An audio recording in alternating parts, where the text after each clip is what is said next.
All right, I'm feeling good today. I stopped in on the way into work and got my lettuce tightened up.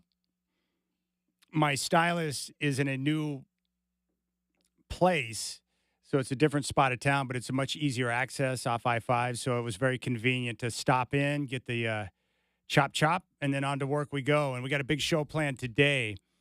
Coming up in 20 minutes, Todd Lebo from WHB 810 down in Kansas City. He's in New Orleans for the Super Bowl.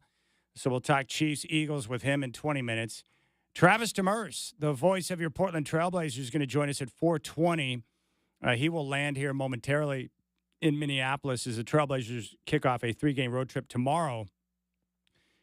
We're going to talk trade deadline and get his thoughts on Joe Cronin's press conference from yesterday. Travis Demers is at 4:20. And at 5:20, we save the best for last. Bino. Bino! Fox Sports Radio is going to join the show at 5:20, and we'll talk all things Super Bowl with him. I got to find out where he's at on the Super Bowl. Is he going to get down on the Chiefs? Is he going to get down on the Eagles? Where does Noah land when it comes to the big game? And that is that. So that's what we got cracking today. I did solve my solution for tonight with the daddy-daughter dance. And so with some creative planning and thinking, I found a way to solve the issue and work with the very short timeline that my teenage daughter handed me. It's like, hey, Kaylee, a little bit of time and preparation, like a notice, heck, a 48-hour notice.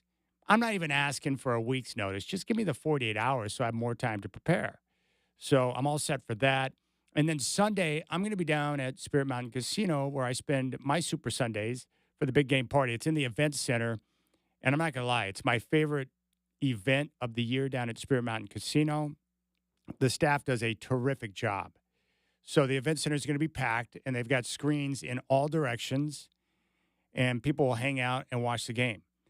There'll be food served before, during, and after halftime, so you can get plenty of food and good grub to enjoy.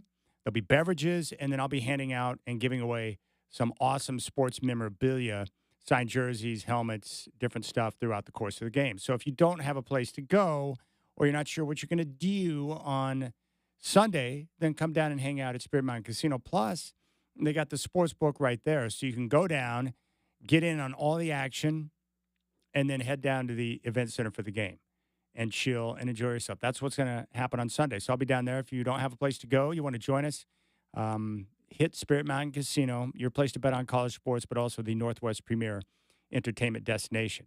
So let's talk a little bit about this Super Bowl. I'm excited for the matchup. I know a lot of people, I don't know if they're truly upset about it, but they pretend to complain, but they have this idea that the Chiefs are somehow a lucky football team that doesn't deserve to be in the Super Bowl and that they get the benefit of the doubt with all the calls, and there's some type of conspiracy with the league to make sure the Chiefs are in there. Well, I don't doubt that the Chiefs get the benefit of the whistle because most great teams and great players do. We've seen it in basketball for years, especially with the Lakers. We see it with great quarterbacks, the Patriots, Tom Brady, and now with Patrick Mahomes and the Chiefs. There's no doubt that they get the benefit of the doubt with the whistle. But I'm not going to say they're lucky. The Chiefs are a very good football team. This is a dynasty, and it's one of the most well-run organizations in football. But most importantly, they have one of the greatest coaches of all time and arguably the greatest quarterback of all time. So when you have great quarterback and great coach who have been there in high-leverage situations time and time again, you know that you're going to get their best.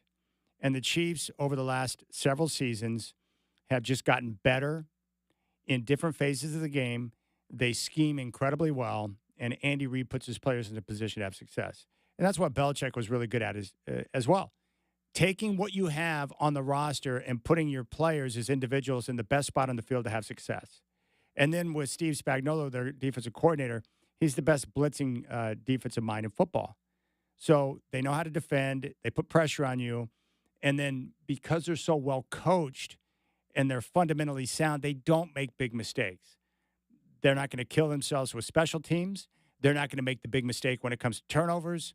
They're just going to make smart football plays. And sometimes that means throwing the football away or living to play another down, not getting burned on special teams. They don't screw up. And in these games, a lot of them are lost. They're not won, but teams go out and lose the game because they get punked in special teams, get a kick blocked, or give up a big return. They turn it over multiple times. You name it. It's the mistakes that prevent them from winning the championships. Now, with these two teams, there's not a major disparity in talent. The Eagles do have the best roster in football. Every expert talent evaluator that I've spoken with, and I'm sure the ones that you have heard from as well, they all agree and concur that the Eagles do have the best roster from top down. They're tough, and they're really good at the line of scrimmage. They're a physical football team that plays good defense, and they can run the ball. They have all the ingredients that you need to be a championship football team. The problem is they're playing against the Kansas City Chiefs. I think the Super Bowl is going to be a highly contested one. It's going to be a one-possession football game, and in those spots, I will trust Patrick Mahomes and Andy Reid. It's that simple. It's not confusing to me. I look at the matchup, I'm like, dang, these two teams are close. I can make a strong case for why the Eagles are going to win this one. But in the end, they're going to have Patrick Mahomes making decisions, throwing the football, knowing where he needs to go with the football, understanding what the defense is trying to do. And the problem is, here's the difference between the two quarterbacks, simply put. Jalen Hurts, when you don't blitz him and he's facing no pressure, no extra guys, he's a top 5 QB in the NFL. But when you pressure him, and you know Spagnuolo is going to do it because he blitzes like a crazed man, he becomes a mere mortal. On the flip side, with the Chiefs, if you blitz Patrick Mahomes, you're dead. You don't live by blitzing Patrick Mahomes. That's just a good way to get burned because he's too good. So the problem is you've got to play coverage. You've got to hope you can get pressure with your front four, and it becomes a dangerous ball game. So there's an advantage there. But I love the matchup. These are the two best teams in football. I respect the Eagles a lot because they're a well-run organization from the top down. They have great talent. Jalen Hurts is not the best quarterback in the NFL, but he's really good, and he's a big-time playmaker, and he's got great poise. Very calm under pressure, doesn't get rattled, knows what to do, and his teammates believe in him. And I like guys that don't get rattled under pressure. I like guys who can handle a high-pressure moment and be able to be the same guy and assess what's going on and know how to deliver in those moments. That's Jalen Hurts. He's a big-time player. I mean, he's shown it throughout his entire football career. He was great in college. When he got benched, he handled it the right way. He always conducts himself and handles himself in a way that just reeks of being a franchise quarterback. There's a lot of things to like about Jalen Hurts. But for Patrick Mahomes, it's a different type of game. He's trying to become the first ever to win 3 straight Super Bowls. He's chasing only one man, Tom Brady, to be known as the greatest of all time, and he's in a great position to do it. Like Brady, he's got a great coach, and like Brady, he plays for a great organization. You know, the Chiefs have been doing things the right way for a very long time. That's why the Chiefs never really bottom out. They're always right there, near the top, competing and being a perennial playoff contender, even before Patrick Mahomes. It's a very good organization.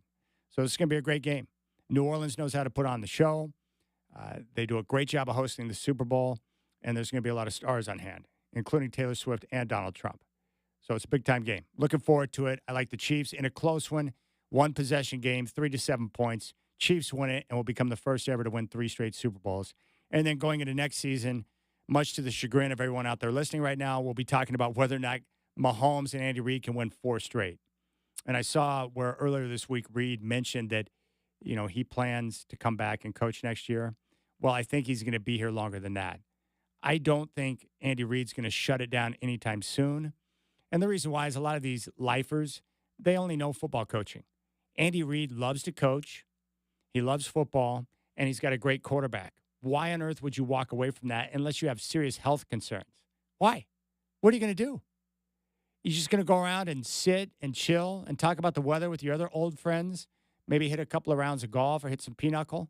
I don't think so. These guys coach because they love it. Like Pete Carroll. Why isn't he shutting it down? He's in his 70s. He's got money. Why not just shut it down and talk about the weather? Well, because these guys are addicted to football. You and I think we love football. These guys are crazed. They look at football like porn. They can't get enough of it. They just want to coach because that's what they're great at, and they love the whole process. They love the preparation. They love working with younger men, the whole shebang. So I think Andy Reid's going to be around for a while. But this is a big-time game. Hurts has a chance to make a name for himself, and Patrick Mahomes is chasing the ghost of Tom Brady. But I love the Super Bowl, and I think this matchup's going to be really good. Now, yesterday, your Portland Trailblazers won their 10th game in their last 11 tries. They're the hottest team in basketball. They're 10-1 in their last 11. They've won 6 straight, and they're now 23-29 on the year. And it's not ridiculous to even bring up the conversation of play-in now. It's really hard to comprehend what the Trailblazers are doing right now. They're playing great basketball, but the most impressive part to me is that they're winning with defense. And they've got a lot of length and a lot of athleticism. Now, the big story from yesterday was the trade deadline ended at noon Pacific. Portland did not make a move. And I know that that's frustrating for a lot of people. But in this case, I actually think it was probably the right thing. And I've been told now, and I've been talking about it on the show, that it was unlikely that something was going to happen before the deadline, that the Trailblazers and many teams around the NBA, if they had veterans with larger numbers on their contract that weren't superstars, if they wanted to move them, it would be more difficult to get it done because of the new CBA, the second apron, the implications with the tax, and teams still trying to wrap their minds around it. So what you're going to see is an opportunity for more things to happen during the summertime. So Joe Cronin, and he talked about this yesterday, the value for what was being offered up for what he wanted to do wasn't there. So they're going to sit and continue to wait. If I had to guess what's going to happen from here after the All-Star break, my guess would be maybe Grant and Simons play less minutes, and they continue to play the young guys who are developing nicely. And maybe it'll open up minutes for a couple of the younger guys they want to continue to look at, like Rupert and Chris Murray. But at least the group that's getting the majority of minutes right now can continue to go out there and play. Like, they're not just going to pull the plug on everything. So for you fans out there that want to see them compete, I think they're going to do that. And the most important thing to me, like 10 wins in their last 11 games is great. The winning is fun, and the energy around the squad's been great. But the most exciting part to me continues to be the development of the young players, namely Scoot Henderson. Scoot Henderson over the last month has been great. Better shooting, better decision-making, finishing around the rim. He's just playing with a different energy, and his defense has been good. Shaden Sharp has responded after Coach Billups dropped him on the bench with better effort defensively. And last night, his offense was terrific. 24 points, the step back, attacking the rim, the three-point shot, he was showcasing. And Simons was terrific last night. But that's what it's all about. And yesterday, Joe Cronin was asked about the deal-making and what went down and what didn't go down and the whole process. Here he is on how close he was to making a deal. I would say we got fairly close on a few things. Nothing drug out all the way through today. Like, some of this stuff was exhausted over the last couple weeks. But there were a few that made some sense for us and we thought for the other team, but just didn't happen. Aggressive-wise, we're always trying to be really aggressive, and often that means just canvassing the league. Like, we want to, stay engaged with all these teams, really communicate, talk about needs with each other and how we can help each other. And that's our level of aggression, is just to stay connected with these teams throughout this whole process. All right, there's Joe Cronin. Travis Demers will join me. He'll come on the show at 4:20. The Blazers will kick off a 3-game road trip tomorrow in Minnesota. Tip-off at 5. We'll have Blazers game day with Chris Burkhardt at 3. All right, we'll come back on the Rip City Drive. Hope you're enjoying your Friday. Todd Lebo from Kansas City is going to join the show. He's in New Orleans. We'll talk Super Bowl with him and get his take on the matchup and the week of preparation leading up. How's it going to go down? How does he see the game going? We'll find out next on the Rip City Drive.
Well, one of the great benefits of the Kansas City Chiefs being freaking awesome and unstoppable is that I have annual conversations with Todd Lebo from WHB down in Kansas City, and he's back. He's been getting ready for the big Super Bowl coming up on Sunday in New Orleans. Todd Lebo is back on the show. Todd, what's up, my brother? How's New Orleans been this week? Oh, it's been good. It's we're done with Radio Row, and now we're just ready to wait for Sunday. So I gotta have nothing to do tomorrow, and then I gotta go to the game on Sunday. So it's a good week. We got it done. That's awesome. I've never covered the Super Bowl in New Orleans, but from what I've been told is with the setup there and the logistics, everything is easy to get to and get around. So it makes the week even more enjoyable because everything's set up so nicely. Is that the case? Yeah, you can walk to a lot of things now. It's going to be logistically tough on Sunday. The president's coming in, get there early. Don't be, trying to get into the thing late. But that's just all part of it. Their security is insane down here. There are more people in uniform with bomb-sniffing dogs than I've seen in anything in my life. So it's a safe place to be, but they want it to be that way. But, yeah, it's a good town for be able to walk. Last year the Chiefs were in Las Vegas, and their team hotel was a 45-minute drive. It was in Lake Las Vegas, so it was a long way away. This year they're on Canal Street. I mean, we walked to everything from the media center to there to where I was staying and made it very, very convenient. It's amazing. I went to the Army-Navy game a few years ago in Philadelphia. President Trump was at that game, and I remember the security getting into the game. It took forever. Is that going to be the case for Super Bowl Sunday? Will be greater links with President on hand? Well, I can't imagine it's going to be much more secure than they already have it. Yeah. They're running everyone through metal detectors, and they have like I said, the dogs and stuff sniffing everyone. So Yeah. I don't know. Would there be another layer? I don't know what the other layer is. Body cavity searches? I don't know. I hope not, though, for my sake. Well, Todd, you know how this works when you go into a 2-week process where you're talking about one game. You've probably talked to so many different people on all different sides, experts and so forth. And I'm wondering, throughout the 2 weeks of conversations and preparation for you, has it changed the way you look at this game? Like, did you learn something or did something else pop up that you think will be a key on Sunday that you didn't think before? The same thing I've been thinking about. I mean, they can't let Saquon Barkley have 60-yard touchdown run. You have to limit those things, the big explosive plays. I don't think the Chiefs can afford to be minus in turnovers. They did beat the Bills at -1 in turnovers, but they stopped the Bills twice on fourth down, so that's kind of like, a turnover the other way. So they've done a really good job of taking care of the ball in the last half of the year. The only turnover they've had since week 11 was that turnover against the Bills in the NFC Championship game. If they turn the ball over a couple times against the Eagles and don't get one back, this is not going to be a good day for the Chiefs because the Eagles are very, very good. So that's the same kind of keys I've been thinking about the entire time. I don't think there's any real secrets here. Turnovers and don't give up big plays to Saquon Barkley for this team because I think the Chiefs offense will move the ball a little bit. They've found their little niche on how to do it, quick passing and all that. But the over-under on this game is like 48. I kind of think it'll be more than that because these games usually get a little loose in the second half. Things get a little wild. I know the Chiefs have had some long, methodical drives this year that chew the clock up, but they moved the ball a little bit quicker against the Bills last time out. So I think those are the kind of keys we're looking for. We're talking with Todd Lebo, WHB down in Kansas City. He's in New Orleans getting ready for the game on Sunday. It's really bizarre, but, Vic Fangio is a great defensive coordinator, and he's had success against almost everyone in the NFL except for Patrick Mahomes, who's 8-0 against Fangio. Have you been able to uncover why Mahomes has such great success against Fangio's defense? What is it? Well, not many people have beaten Patrick Mahomes a lot of times, so let's start there. It's no insult to have not gotten the job done That's against true. him. So those numbers are just kind of that way. And listen, Fangio, the Chiefs did not – they beat the Broncos a bunch of times, but it wasn't easy every time. So they just managed to make some plays here and there, and I know he's with the Dolphins as well. And, that was one – gosh, the Chiefs scored a defensive touchdown in that game. So, listen, I think it just goes to the part where, the Chiefs have beaten a lot of people a lot of times. So it just happenstance that it happens to be 8-0 or whatever against Fangio.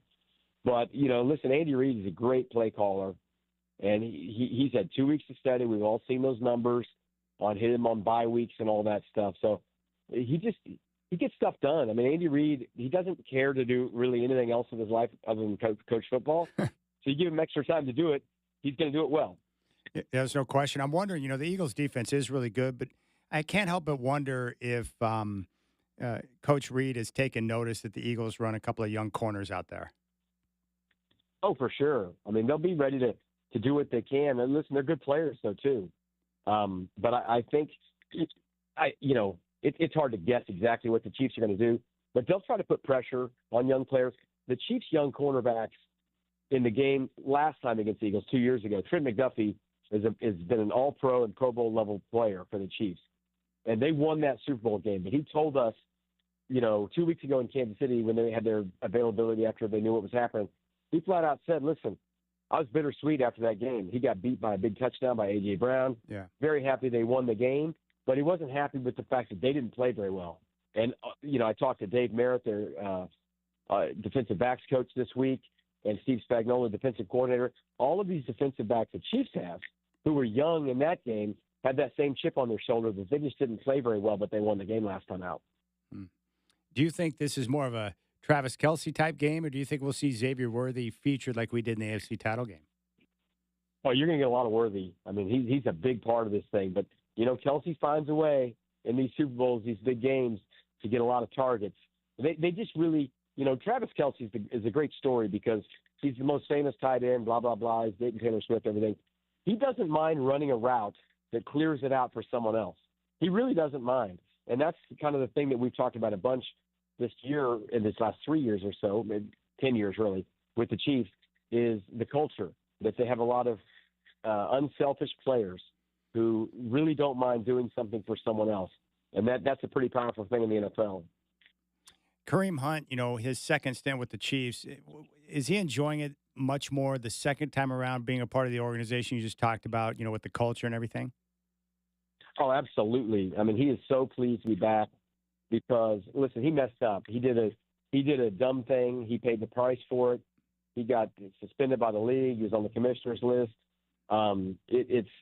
It's a full circle moment for him. I remember being in Miami with the Chiefs at the Super Bowl 5 years ago, and that's when he got arrested with the DUI charge.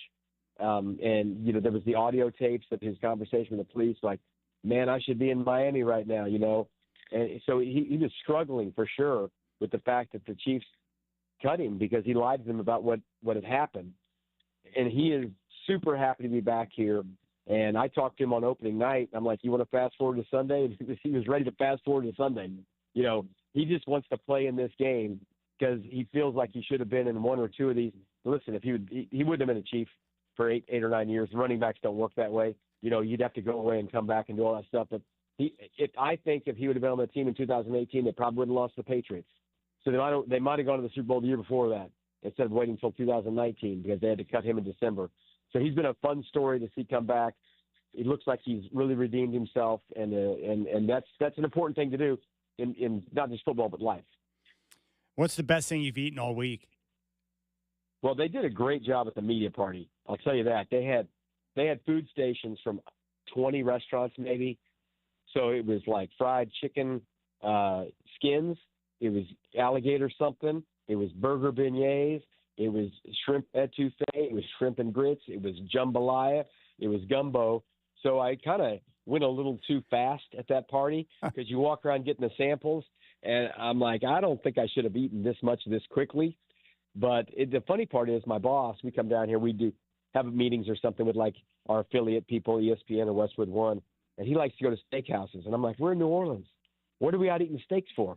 We get steaks in Kansas City. We got to be out getting something else. But I think the best thing that I ate, this burger beignet sample they gave us, and it wasn't a powdered sugar beignet, but it was like a beignet, that little floury thing. Oh, yeah. With a meatball in the middle of it, like folded over like a slider sandwich. Oh. Very unusual taste and was awesome, and that was at the media party. That's so awesome. Todd Lebo's here on the Rip City Drive. So how do you see the game going? I'll tell you what I think is going to happen. You can tell me what you think. I do believe the Eagles have the best roster in football, and I do think that they've got the ability to beat the Chiefs, but I think it's going to be a one-possession game, and in those spots, those high-leverage moments, I'm not going to go away from Patrick Mahomes and Andy Reid. I think they'll win the game in a one-score situation. How do you see it going down? I feel the same way. I think the Eagles could definitely win this game, but the Chiefs have won 17 straight one-score games. They've beaten good teams, bad teams, whatever. They've done a lot of that. And I think what I like to look for in these games is that middle eight, because someone's going to win the toss and defer or whatever. And it's going to be kind of like that little time of possession thing. If someone can take a real advantage at the end of the first half and get the ball to start the second half, that'll be kind of maybe where the game kind of switches. But here's the deal. If the Chiefs get the ball at the end, they're going to go win the game. That's just what they're going to do. No question. And I'm excited about it. It's going to be a lot of fun. Chance to watch history if it happens. And if it doesn't happen, then that's going to be not very much fun to go talk to a bunch of guys who lost the Super Bowl. But almost all of them already have Super Bowl rings. So it wouldn't be the saddest thing in the world if the Chiefs didn't win. I mean, come on. Yeah. You can't be that greedy. I would be sad for DeAndre Hopkins, who's a Hall of Famer. You would be sad for Kareem Hunt, who's getting a chance to go play in the Super Bowl. Hollywood Brown, who's been around the league and having a chance. But how do you feel bad for these guys in the Chiefs 2022 draft class who have been in the league for 3 years and gone to 3 Super Bowls and won 2 of them? You can't feel bad for those kids. No. Has Patrick Mahomes, has he been the same leading up to this game as he has the other Super Bowls? How would you describe his state right now? Absolutely. Very calm, calm, ready to go, business-like. These guys aren't going out partying on Bourbon Street. A lot of them early in the week were ordering food in and eating and watching film. They'll go out and have some dinners with their families now. Patrick took the O-line out for steaks, but he is businesslike. It's crazy with him too. He just wants to win Super Bowls, and because that's how you measure the greatness. And he knows he's a little bit behind because he lost one to Tom Brady, so he just wants to win more and more. You know what I love about that? I grew up. I'm a huge John Elway fan. He's my favorite of all time, and what I always respected about him is that he wasn't about the numbers. He just wanted to win championships, and he was obsessed with getting a Super Bowl, and he was willing to do whatever it took. And that's why I respect Mahomes the same way, because he doesn't care about, I really believe this, he doesn't care about the numbers or the touchdowns. It's like, what do I need to do to get us over the top so we can be in a position to win another championship? And I respect the heck out of that. Yeah, and listen, it helps if you've already got all the money in the world and you have all these endorsements and all that stuff. But it's true. He really just wants to win. And they got a lot of guys who really just want to win, and that's pretty powerful.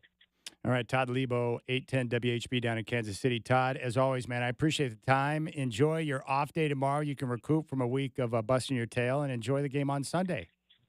Will do. Thanks so much. You got it. There you go, Todd Lebo. Always kind enough to join us, and what a life that is. Yeah, I think I'll just work in Kansas City, and then I'll get to cover multiple Super Bowl championships. Oh, my goodness. What a game it's going to be. What a game. So Travis Demers coming up at 4:20. Brian Noe, Fox Sports Radio at 5:20 as we prepare for the big weekend. And this is, I would say, in terms of my work life, the last 2 weeks leading up to this weekend, it's like peak busyness. A bunch of home games for the Blazers, a bunch of events to cover, attend, and be a part of. And so this is like peak everything, but it's a lot of fun. Love the big game. I'll be down at Spirit Mountain on Sunday. Looking forward to this matchup, and I do think the Chiefs are going to win. I think they're going to get it done and make it 3 straight. They got Patrick Mahomes and Andy Reid. It's very simple. The formula for this game is very simple. They've got the best quarterback and the best coach, and their defense is good enough to hang in there. The Eagles are really good, though, really good. The turnover number is key. If the Eagles, if they're going to win this game, it will be. They'll force, 3 turnovers. Unforced errors, but if the Chiefs play clean football, good luck with that. And he's right. If the Chiefs get the ball last, they're going to win. What are you going to do, stop Mahomes in a higher leverage situation? That never happens. He's just too good. He makes good decisions. He doesn't mess it up, and he's super cool, too. I like the way he handles himself. He's got a good vibe. I like the way he rolls. It's hard to hate on the guy.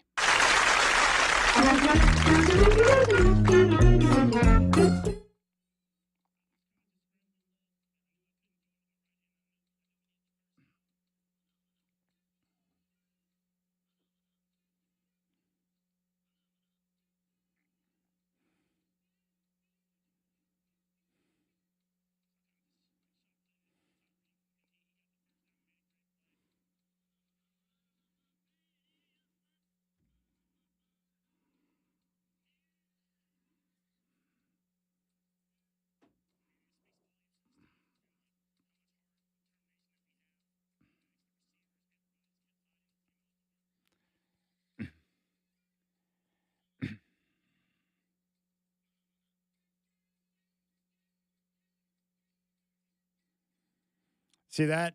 really explains the greatness of Patrick Mahomes. The only thing I can make fun of with Mahomes is his voice and that he sounds like a Muppet. That's it.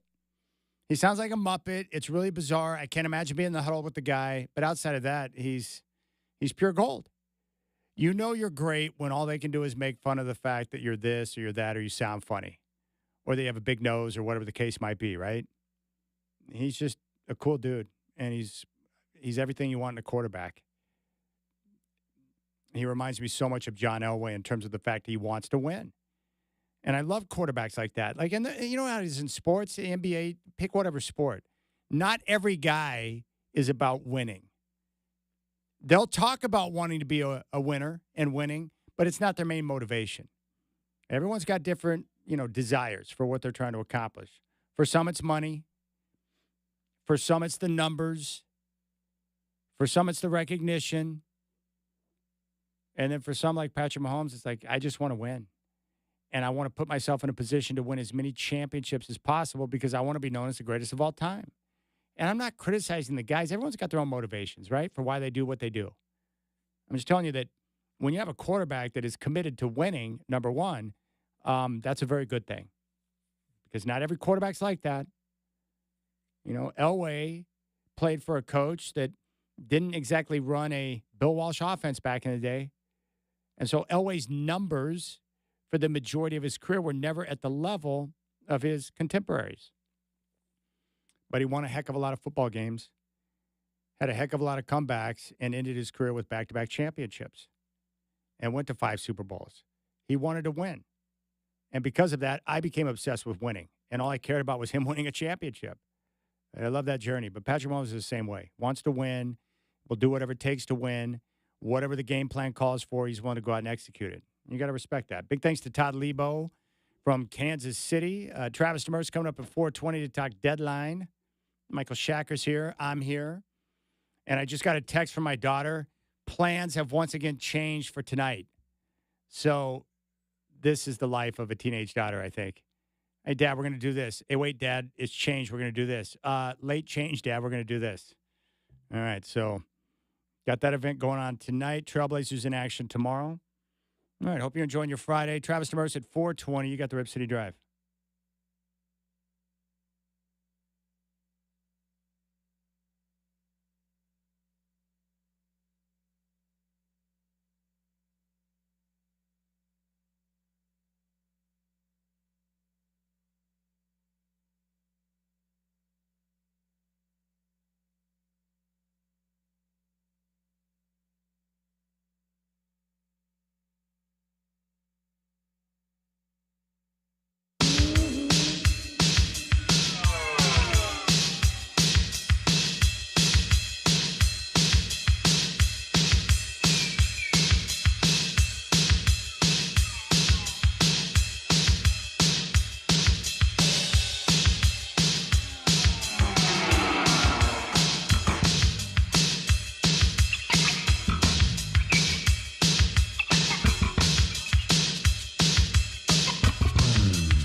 Or not even an hour into the show on a Friday, and Shacker's breaking out the love-making music right now. Sade just had a birthday as well. And through my research on her birthday, I realized that she still looks good. Her greatest hits album I have. It's terrific. All right. Travis Demers is going to join us coming up at 4:20. And then at 5:20, Brian Noe, Fox Sports Radio, is going to talk Super Bowl with us. And I'm looking forward to that. The Trailblazers are on fire. They kick off a 3-game road trip tomorrow in Minneapolis against the Timberwolves. We'll have the game tip-off at 5 here on 620 Rip City Radio. Chris Burkhardt with Blazers Game Day at 3 o'clock. I just ate a spicy meat stick, and I realized that it was probably a little bit too spicy for on air. You got to be real careful what you eat during the course of a radio show. Nuts are a no-go. Popcorn is a really bad idea. Not that I would eat popcorn during a show. That's very bizarre. But the nuts, I like, almonds or different things, but the particles get hung up in your throat. But anything that's spicy, too, it can be a little bit weird. But, man, that was a grass-fed beef. It was very delicious. If you want to reach out to me, you can do so on social. Find me there at Chad in Rip City. And if you want to call the show, 503-248-0620. We talked about the Super Bowl. I think the Chiefs will win the game. I think it'll be a one-possession game. And in the end, it will be, well, more of the same. Patrick Mahomes executing, Andy Reid drawing up the right play, and the Chiefs being very good in situational football. That's what's going to get them over the top. And the fact that they don't make the big mistake. A lot of times in these big games, Super Bowl games, turnovers, special teams gaffes, they can really determine the outcome of the game, but I think they're going to be fine there. With the Trailblazers, I'm really stunned that at two different things right now. One, where it seems like all of a sudden, maybe a month ago or so, that all the young guys have turned a corner. And you've got tremendous play from the young guys on the roster. And then on top of that, and I was talking about this with Michael Holton a couple of days ago, the defensive improvement is unreal, where every aspect of their defense, their communication, the way that they're helping, the commitment to contest, like the whole shebang is changed. And that's the part that surprises me, that you have so much improvement on so many different levels, both as individuals with the young guys and then as a team, guys committed to, really selling out on the defensive end. I haven't seen the Blazers play this type of defense in a long period of time. Now, the thought and what I've heard from multiple people, and I don't even think you need to hear from anyone to understand that, Chauncey Billups he's got 1 year left on his contract following this season they're in right now. It's a team option, but that option has not been picked up. And in any situation in sports where you see a coach on a contract going into a contract year with a team option, if it's not picked up, then the writing's on the wall. So the understanding has been that after this season, it'll be Billups, last year as coach. Now, I understand that the majority of fans, a lot of them that I hear from, are not big fans of Chauncey Billups. And I don't know why that is. It could be for a variety of different things. Maybe they don't like his rotations. Maybe they don't like the fact that he was hired by Neil Olshey, who is not one of the more popular figures in Rip City. That could be part of it. But the reality is that while he's still learning as a young coach in the NBA, the one thing that's clear is that he and his staff have done a great job of developing the young guys on the roster, because we're seeing growth from everybody. Donovan Clingan has been impactful in his rookie season, although he's playing limited minutes. The emergence of both Denny Avdia and Tamani Kamara has been sensational. They're both great two-way players. Kamara's defense is now becoming pretty legendary around the league. They know him as a guy that wants to go for a full 48 and defend you full court. And he's got the length and athleticism to be great at it. So people are taking notice of Kamara's defense. Denny Avdia is in a position to thrive now. He's gained more responsibility from Coach Billups as the season's gone along. He's not as dynamic of a defender for a guy like Kamara, but he's still willing to engage defensively. Very effective on that end. Plays really hard like Kamara. But on offense, he can make threes.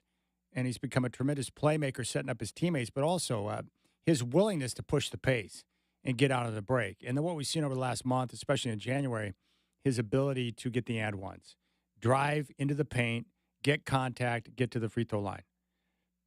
I mean, he is a very physical player and will use that physicality to get his defender out of position. And before you know it, Denny's right at the rim looking to score. So he's been great. Those two guys have been sensational. And Klingon, as I mentioned, has been good in spot duty. He hasn't played big minutes in his rookie year, but when he's on the floor, you can tell that he knows what's going on. He's a terrific shot blocker and rebounder. He's helped their defense. Last few games, foul trouble has been an issue for him, but that's to be expected with young guys. But I think probably the more encouraging sign's been the backcourt, the emergence of Scoot Henderson and Shaden Sharp. And what I love about Coach Billups in this process of developing the youngsters, holding guys accountable. I mean, he sat down with Shaden Sharp, and Quick wrote a great piece on it multiple times to explain to him that, look, you can't play defense like this. It's not going to work. And then finally, when they weren't getting the response or reaction from Shaden that they wanted, they benched him. The best way to get a player's attention in the NBA is to take away their playing time, put them on the bench. And so far, Sharp's response has been good. And he's been much more engaged and better with his assignments defensively over the last couple of weeks.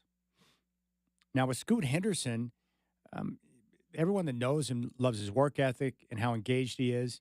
And also his demeanor for a young guy doesn't get too down or too high, even through the rough patches, the difficulties.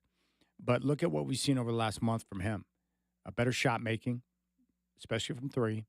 Better at finishing with the rim. The game is slowing down a bit for him, so he's making better decisions. Better with the basketball. Better in attack mode. We're seeing him showcase signs. But, you know, the one thing that really jumps out with Scoot is his effort defensively. He's been really good on the defensive end. And, of course, he's got a very physical body. He's very athletic, which lends itself to good defense, especially when you understand the concepts and you're given the type of effort that's required. And we've seen that from him. So individual improvement, but as a group coming together and really starting to execute the way the coaching staff has laid out for them. It's pretty impressive. Didn't see this coming, 10-1 over the last 11 games. All right, we'll keep things rolling here. We're about 20 minutes plus away from Travis Demers, who's in Minnesota. We'll get his take on the trade deadline and also get his thoughts on the Super Bowl. I'm just going to say it right now. My guess would be, as a Giant fan, he's probably not pulling for the Philadelphia Eagles on Sunday. That'd be my guess. All right, Rip City Drive. Chad doing. I've got Michael Shasher. Michael Shasher. I just butchered his name. Michael Shacker is engineering the program and hanging out with me. 503-248-0620 is your telephone number. You can find me on social at Chad and Rip City.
I like Steve Winwood.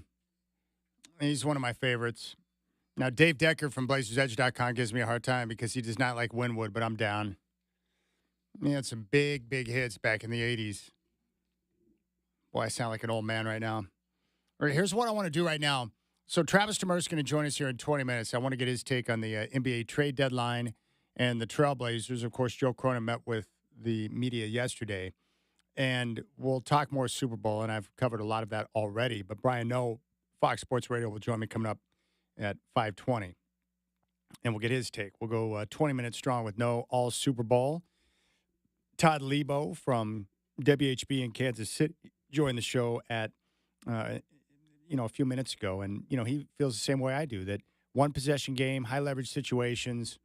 He trusts Andy Reid and Patrick Mahomes to get the job done. I would agree with that. I just believe in those guys to execute, call the right plays, do the right things in those moments, and not make the big mistake. And I think that will be enough to get them over the top, so they can win 3 straight Super Bowls.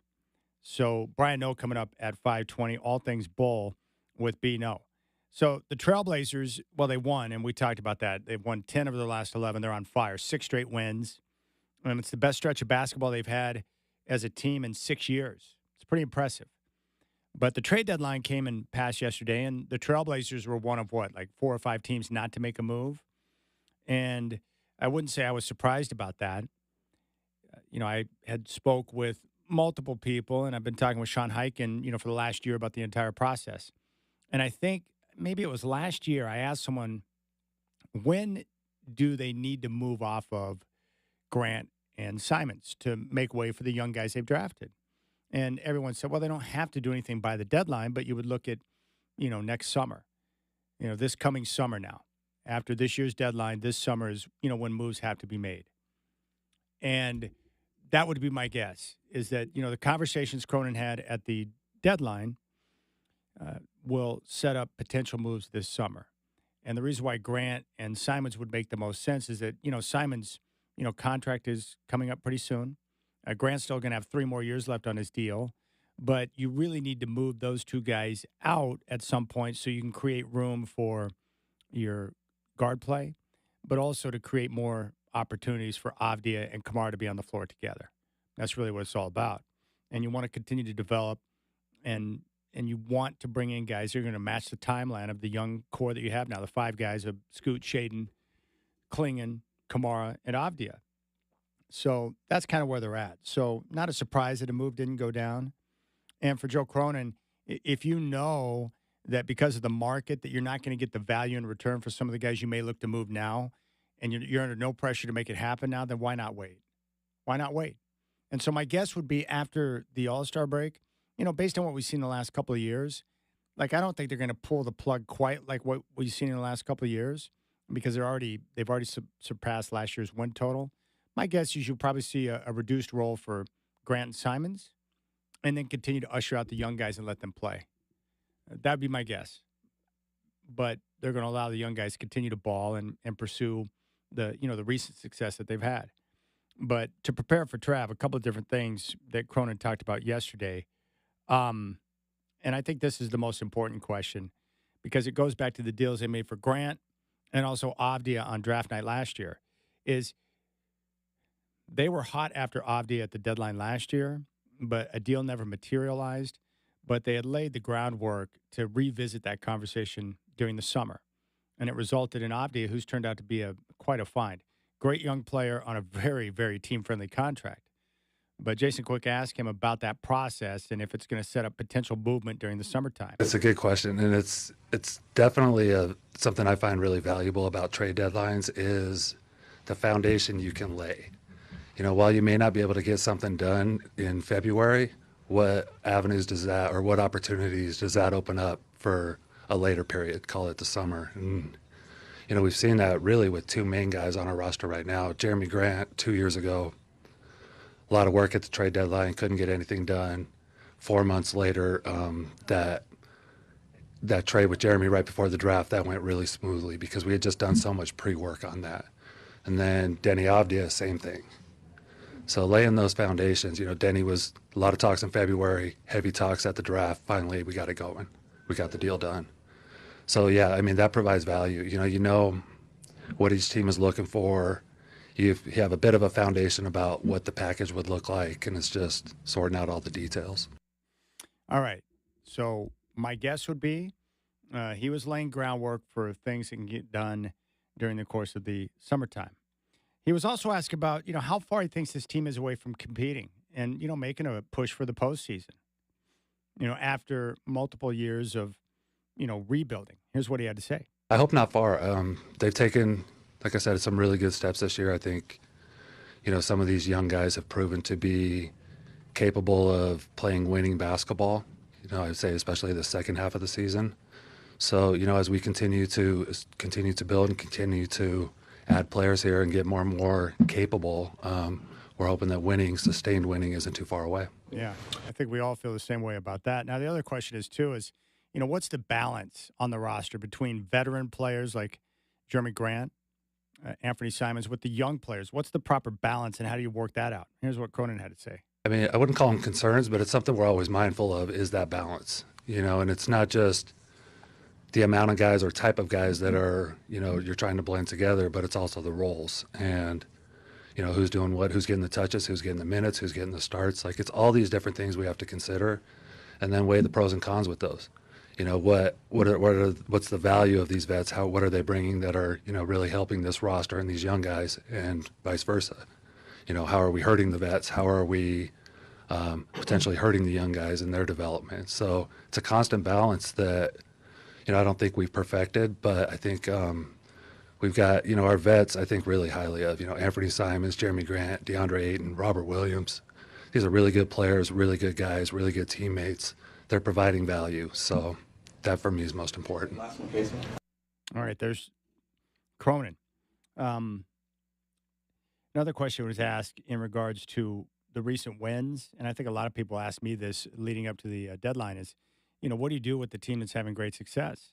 Do you hold off making moves? Do you change your process? What's up with that? Here's what he had to say about the recent winning. I think our approach remained the same. We're heavily focused on the big picture.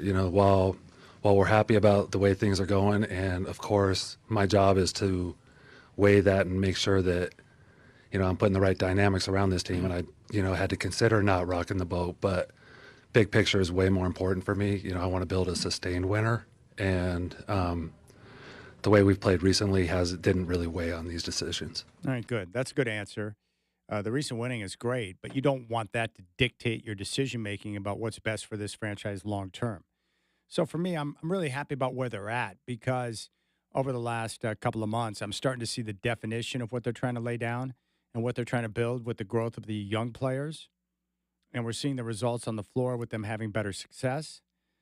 And we're seeing a young group with a lot of athleticism and versatility. And now they've got a chance to move into the summer with 5 young pieces that are definitely going to be a part of the future. And you can continue to add to that via the draft, and then take a look around the deals to find more of those young players like Avdia, like Kamara, who fit what you're trying to do, who you can bring in on, friendlier deals and continue to grow with them. So I actually really like where they're at. I think it's great. One other thing, the goal for the rest of the year. I think this is important because a lot of people wonder about this, but they've won 10 of 11. They're now 23 and 29. The deadline is coming past. We got the All-Star break coming up. What's the goal for the rest of the year? The goal for the rest of the season is really the goal from the beginning: continued growth. We've taken some good steps. We've got a lot more steps to take. We want to see those, again, individually and collectively. From our young guys and from our, middle-aged vets to our older vets. Like, these guys keep getting better together and individually. As far as our projection as a team and just, what do we look like from a talent standpoint? That's our challenge always, is to keep accumulating talent, keep getting as, high end as we can as far as the, the players we're adding and the capabilities that, these guys bring. And, for me, a lot of that still comes with the development. Like, we have a really talented group of guys that are capable of taking multiple steps. And for me, if they're playing well and they're getting better daily and they're learning how to win and, build that winning competitive mentality, for me, that's, real progress for them. Yeah, no doubt. And that's really what I care about. The wins are fine. If they continue to win, I'm totally cool with that.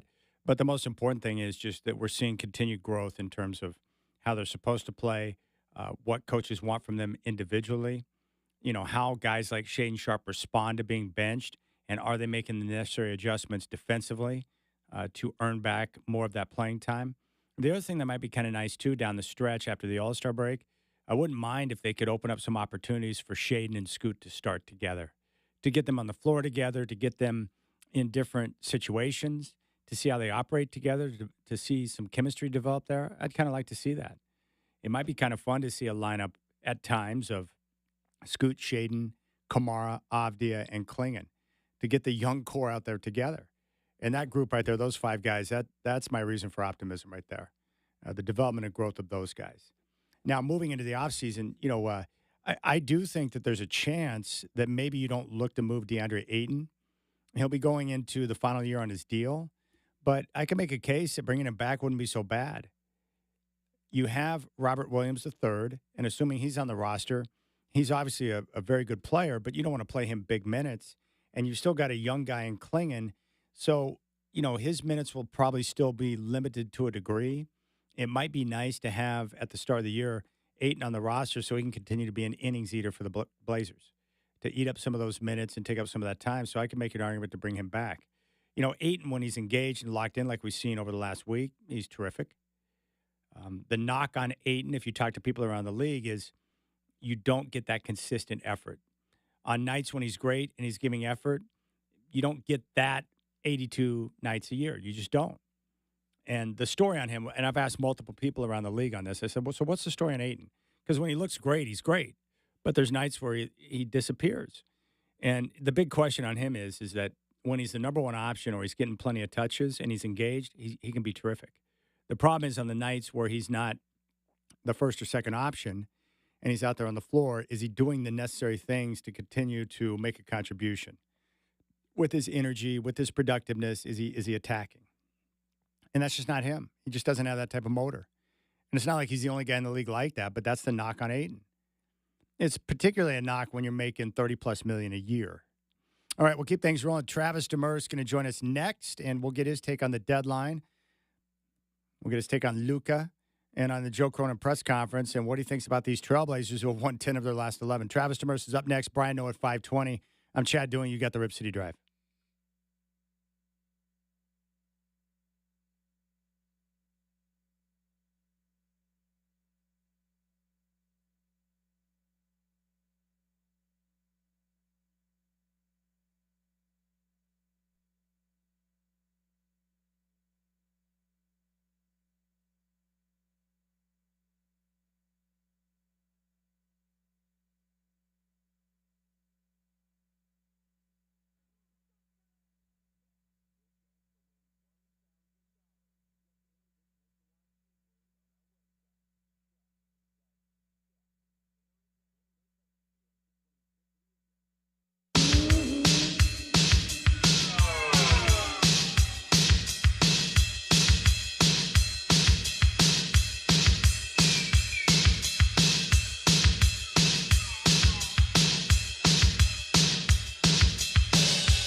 All right, the Trailblazers are in Minneapolis now, getting ready for the start of a 3-game road trip, which kicks off tomorrow against the Timberwolves. Tip-off at 5 here on 620 Rip City Radio. Travis Demers will have the call, and we'll kick off our coverage at 3 with Blazers Game Day. Travis is with us right now. TD, man, thanks for asking to come on, bro. Yeah, I missed you, Chad. I needed to have some Chad time. All right, you've had some time to think about this. How unlikely is this 10-1 run for the Portland Trailblazers we're watching right now? You know, somebody asked me this last night. Have I ever seen anything like this in the NBA ever? I mean, think about this, Chad. You had a team in the Trailblazers that was 15 games under 500. They were bottom 5 in many statistical categories. They were playing better at times, but they were not a good basketball team just in general. And all of a sudden they win 10 out of 11 and have the number 1 net rating in the NBA over that stretch. Like, I have never seen anything even remotely close to that. Yeah, it's been great. The other part that's amazing, and Michael Holton has talked about this on the broadcast, the defensive improvement. And over this last stretch, they've been the best defensive team in basketball, but it's not one area. They've improved in all different areas on the defense. It's almost like you have 5 guys fully connected now playing the way that Coach Billups wants. That's impressive to me. Yeah, and you think about some of the teams that they've been playing, right? Indiana has one of the top offenses in the NBA, and they were fully healthy. The Blazers held them to 89 points, and Tyrese Halliburton didn't score. That's right. I mean, that doesn't happen. And it's not like they hadn't been playing well. They were 12-2 coming in their last 14 games coming into that game. Yeah. I know Sacramento has had some struggles, but that's been more on the defensive end, not the offensive end. And they held the Kings to, 102 points. They've been able to do that on this entire stretch. I know that Devin Booker and Kevin Durant had some big runs, but in crucial time, they couldn't get a shot off. What they've been doing defensively, it's unreal, man. I've never seen a Blazers team in 20-plus years of covering this team. I have never seen a Blazers team defend like what we've seen in the last couple of weeks. Yeah, I would agree. And I thought last night was a good example where the offense never really got on track. Anthony Simons was huge in the second half, but they were having issues, finding consistency on the offensive end. I know the spacing on, the floor wasn't what they were accustomed to, but they kept leaning on the defense. They kept coming up with stops to put them back in a position to get over the top, just like at the end of the third quarter when they went on the 8-0 run. That was sparked by defense. Yeah, it was. And even early in the year, Chad, when they weren't winning at this kind of clip, when they were playing their best basketball, it was because the defense was sparking the offense. When they were winning games early in the year, when they beat the Clippers on the road, it was because the defense was sparking the offense. It just didn't happen consistently. We're now seeing it consistently, and they've been, like you said, the best defensive team in the league over the last 11 games. Can that be consistent? I don't know. But what I do know is what I've seen has been pretty remarkable. I would say one of the most pleasant surprises over the last month has been the emergence of Scoot. We're seeing Scoot really engaged on both ends, making better decisions with the basketball and shooting the ball better. His play has really pumped me up because it's important for him to really develop into a big-time basketball player, but I think he's really turned a corner. What are you seeing from Scoot? Well, I mean, you got to put it in context, though, Chad, because Scoot was put in an unfair position from the day that he got drafted, right? Well, maybe not exactly the day, but by the time training camp came around. Because when the Blazers traded Damian Lillard, now Scoot is looked at as the point guard of the future. I know Anthony Simons is there, but Scoot was looked at as the point guard of the future. And I know fans looked at him and a lot of media members looked at him like, this guy has to hit. And he struggled. He struggled a lot in his rookie year. He struggled a lot this year. Early in the season, there were times where he looked almost unplayable, where he would come in when the team was playing well and everything would just kind of fall apart. And now we haven't seen the team play poorly all that often lately, but when he started playing well, when the team was playing poorly, he would come in and give the team a boost, and all of a sudden they would go on a run. Last night he came in late in the game and sparked things. So to see this development from him, and there's leadership qualities involved, there's just smart basketball, he's comfortable on the floor, confidence, all of these things. Like we're finally starting to see the foundation of what could be a really, really good basketball player. And yeah, does he have to hit? If this team wants to have a championship aspiration, Scoot's got to be a pretty big part of that. Yeah, there's no question. When you take a player number 3 overall in the draft, you really are hoping that guy hits, which has been great. Now, the part that I really enjoyed about last night, and this is a mark of a good basketball player. You're going to have off nights where you're not making shots. That was the case for Tamani Kamara, but yet you look around at the stat sheet and he pulls down 14 rebounds, and the defense. So he found ways to impact the game on a night when he wasn't hitting shots like he did in the game previous where he hit 5 threes. Yeah, it was the defense. It was drawing fouls on the opponents, offensive fouls on the opponents, being everywhere, harassing players on the other team. Like the things that he was doing, I mean, that's what we have become accustomed to with him. And it's so special because he really is a rare type of player. And if he continues to shoot better from beyond the arc, he's at about 36% right now. He's going to have off nights like that, but the defense doesn't take nights off. So when he does put everything together, I mean, he's lethal. Yeah, there's no question. I think Avdia and Kamara, for me, they're like the two MVPs. Those two guys together, their energy, their defense, and they're both two very good two-way players in the way they attack. I think they feed off of each other, and I would imagine those two guys bring a real atmosphere to the practice in challenging other guys. I like the way they compete. Oh, yeah. I mean, I agree with you on everything that you just said. I do think one, if not both of them, in some combination have been the MVPs of this team. They absolutely feed off of each other, and really the rest of the team does too. And I think Scoot has taken a lot from watching those guys and embodying what they do. And really it starts with Chauncey Billups too, because those guys all have that same kind of mentality. And think about the effort we've seen from Jeremy Grant at times, rebounding the basketball. I've never seen that from him in the few years that we've been, we've had him on the Trailblazers. I haven't seen it from DeAndre Ayton the way that we have. Even Anthony Simons on the defensive end has done some of those things. So, like, all of this stuff coming together and everybody buying in, it sounds so cheesy, right? But it really is what's happened. Like, oh, yeah, team, yay, team. No, it really is what it is. Yeah, that's what they're doing. We're talking with Travis Devers. Now, Joe Cronin met with the press yesterday following the trade deadline. I want to play this clip because I know you really appreciated it, and I want to get your reaction to it. Here is Cronin talking about, the value of the deadline and the conversations you have with other teams around the league that can set up potential deals come summertime. It's a good question, and it's definitely something I find really valuable about trade deadlines is the foundation you can lay. While you may not be able to get something done in February, what avenues does that or what opportunities does that open up for a later period, call it the summer? And, we've seen that really with two main guys on our roster right now. Jeremy Grant, 2 years ago, a lot of work at the trade deadline, couldn't get anything done. 4 months later, that trade with Jeremy right before the draft, that went really smoothly because we had just done so much pre-work on that. And then Denny Avdia, same thing. So laying those foundations, Denny was a lot of talks in February, heavy talks at the draft. Finally, we got it going. We got the deal done. So, yeah, I mean, that provides value. You know what each team is looking for. You have a bit of a foundation about what the package would look like, and it's just sorting out all the details. I mean, Travis, you put it to me last night. How many of us knew that they were talking to Washington at last year's deadline about Denny Avdia?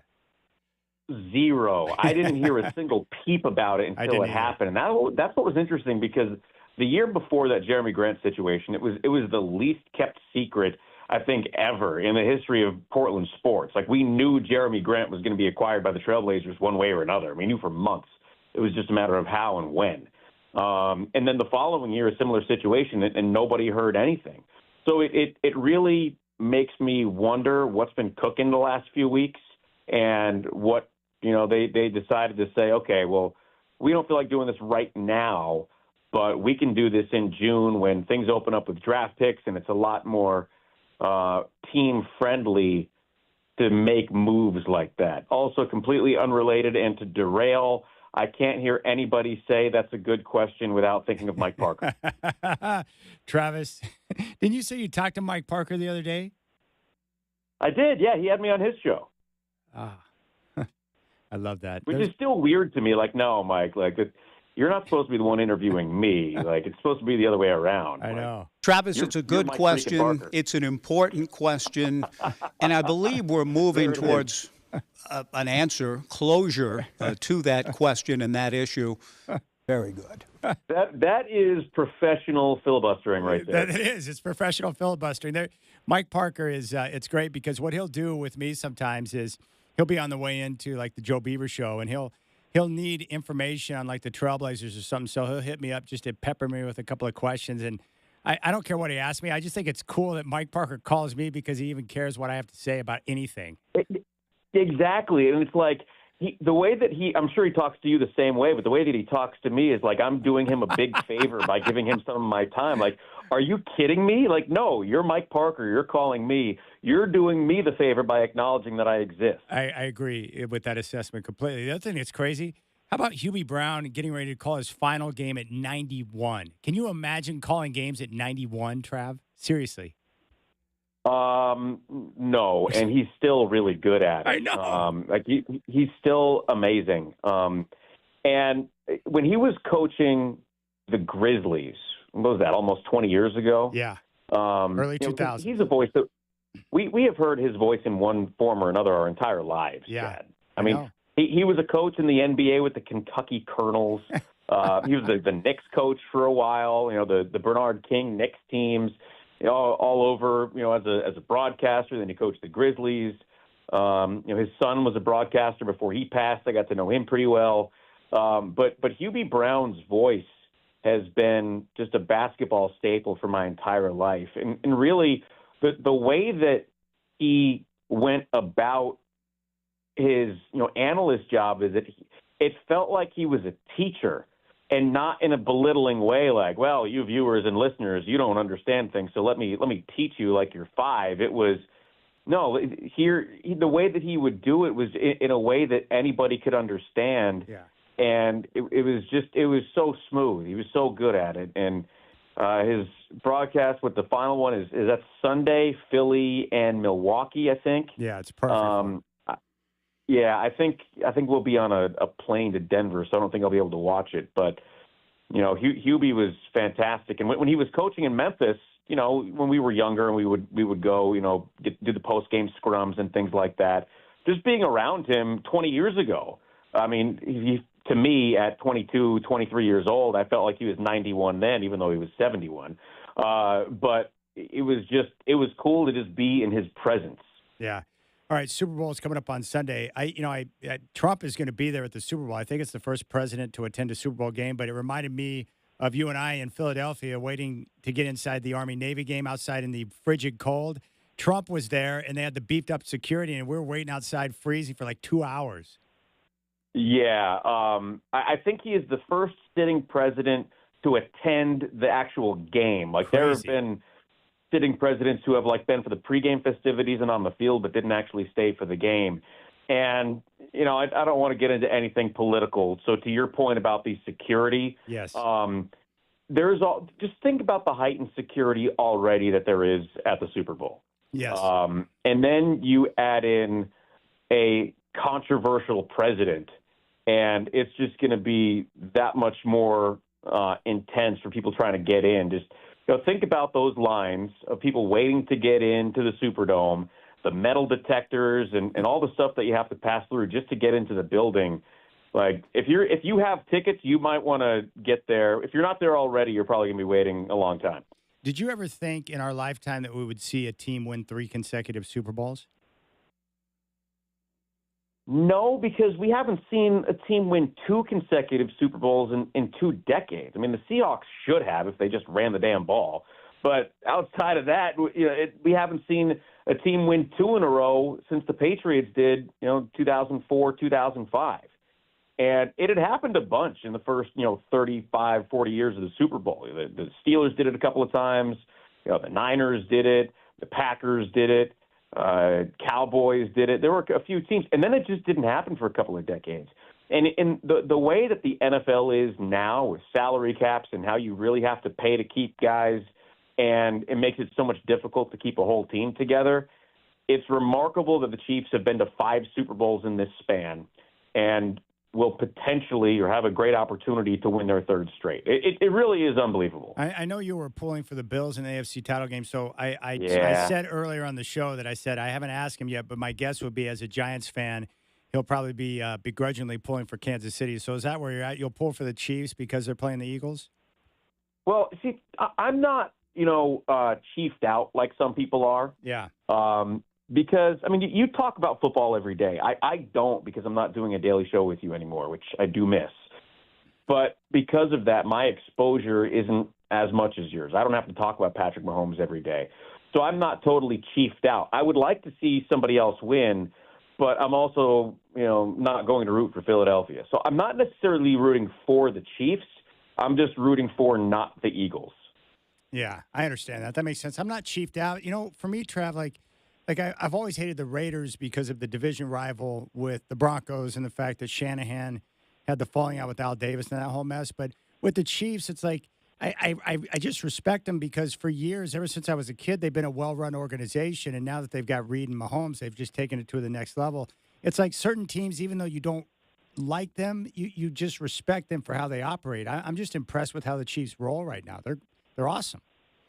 They are. And to your point about the Chiefs being a well-run organization, I can't really recall, except for maybe a year or two in my lifetime, where the Chiefs were bad. Yes, that's what I'm talking about.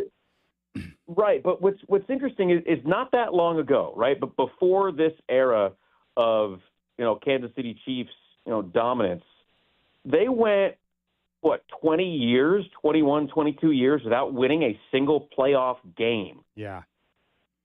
Yep. They would get there and they would have a chance, ridiculous. And they couldn't get over the hump in the postseason. And many of those years, they had the number one seed, which is crazy. Marty Schottenheimer was a great coach, and his teams played really hard. He just couldn't get over the hump in the postseason with that squad. I'm looking forward to the game. I do believe these are the two best teams in football. And for me, I felt the same way over the last couple of weeks that I think it's going to be a one-possession game. Everyone you talk to believes the Eagles have the best roster. I would agree with that assessment, but I think it's going to be a one-score game, and in that spot, I'm going to lean on Patrick Mahomes and Andy Reid because they won't make the big mistake, and they will execute in high-leverage situations, and I think in a one-score game that's going to help them get over the top. That's how I see it going down. What do you think? Yeah, I mean, the Eagles have a very good defense. They have a good defensive front. Their offensive line is ridiculous. Saquon Barkley, as much as it makes me physically ill to see him win Offensive Player of the Year, he's unbelievable. I mean, we don't have workhorse running backs in this era of football anymore. The days of, from my childhood of Thurman Thomas and Emmitt Smith and Barry Sanders, and those guys are getting 300 carries a season. I know Saquon Barkley isn't, quite like that, but he is him and Derrick Henry are probably the two best examples of that in today's NFL. Yeah. And for Henry to do as long as he has, that just doesn't happen anymore. So that running game takes so much pressure off of Jalen Hurts. And I don't think Jalen Hurts is elite. I think he's a very good quarterback, and he's somebody that I would much rather have on my team than anybody my team has had since Eli Manning retired. But I don't think he is elite, but I also don't think he has to be. Yeah. Right? So because their running game is so good, because their defense is so good, I think they've got a great chance to win this game. I just wouldn't want to have to put the ball in the hands of Jalen Hurts, down by – you need a touchdown. Let's say you're down 5 with 2 minutes to play and one timeout left, and you have to move the ball through the air, and the defense can sag and not have to worry about, the run as much. I would take Patrick Mahomes over Jalen Hurts 100 times out of 100 in that spot. Yeah, no doubt. All right, final question for you. I've never asked you this. My favorite Super Bowl, of course, is Super Bowl 32 with Elway getting his first win with the helicopter run. But for you, I've never asked you this. Of the Giants Super Bowl wins, I'm going to assume one of those is your favorite. Is it Super Bowl 25 with the 1-point win over the Bills? Is it the Phil Simms near perfect game against Denver, or is it one of the two Eli games? Which is your favorite of those four? What do you think? My guess would be the Phil Simms game, and if not that one, definitely the victory over the Bills. Okay, so the Phil Simms game was January of 1987. Yes. I was 5, so I did not watch that game. I've seen the highlights of it a million times. I know about Lawrence Taylor's goal line tackle and Phil McConkey celebrating like a moron. It was beautiful. And the pictures of Jim Burt walking off the field with his son on his shoulders and all of that stuff. I know all about that game, but it's not my favorite. My favorite is easily Super Bowl 25 because I watched Super Bowl 24 and Super Bowl 23. Those are the first two that I watched as a kid. But Super Bowl 25, I'm 9 years old. So picture, January 27th, 1991, there's, 9-year-old Travis seeing his team in the Super Bowl in a very formative, sports memory. And I was wearing my Hutch Giants football outfit with the number 11 on it, with the little plastic helmet and the jersey and the pants and little shoulder pads. I watched that game wearing that. And when Scott Norwood missed that kick, I ran up and down the halls like a madman. I remember coming out, and my mom was like, "Oh, I feel really bad that he missed that kick." Like, I don't. Screw that guy. Oh, look, they're little footballs. Laces out. All right, let's take a listen to this together. I'm producing on the fly, but let's listen to this moment because you brought it up last night. 3rd and 13 at the 32-yard line.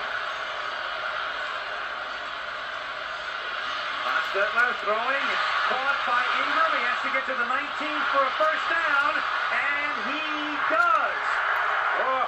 I mean, that third down play from Mark Ingram against the Bills in the Super Bowl is one of the all-timers, Trav, because he caught the ball like 7 yards short of the line to gain, and he still found a way to get there through like 7 Bills. He did, and without that play, so that's the TV broadcast. That's the ABC broadcast with Al Michaels, and obviously if you're watching it, you could see what happens. The Giants radio call of that, it's a lot harder to find, obviously, than the TV call. I just feel I love Al Michaels. It's TV. It didn't quite do it justice if you're listening on the radio like we are. But without that play on 3rd and long, the Giants don't win that game. I mean, there were so many little things in that game. Jeff Hostetler pulling the ball back when he got a safety, so Bruce Smith didn't knock it out of his hands. How did he not drop the ball? How did he not drop that? He's palming the football. And Bruce Smith, who was one of the strongest guys I've ever seen, tried to knock it out of his hands, and he grabbed it with 2 hands and pulled it into his chest. Unreal. That saved the game because it would have been if that's a fumble and they score a touchdown, it's 17-3 at that point. Instead, it's 12-3 going to half, and then the Giants have some life going into the second half.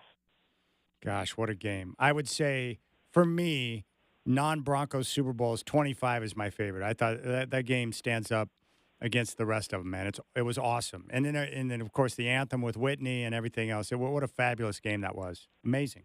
Yeah, everything about that game with the backdrop of the Gulf War and everything. To me, like that was really like my first real introduction to what the Super Bowl was, and it really made me fall in love with the event.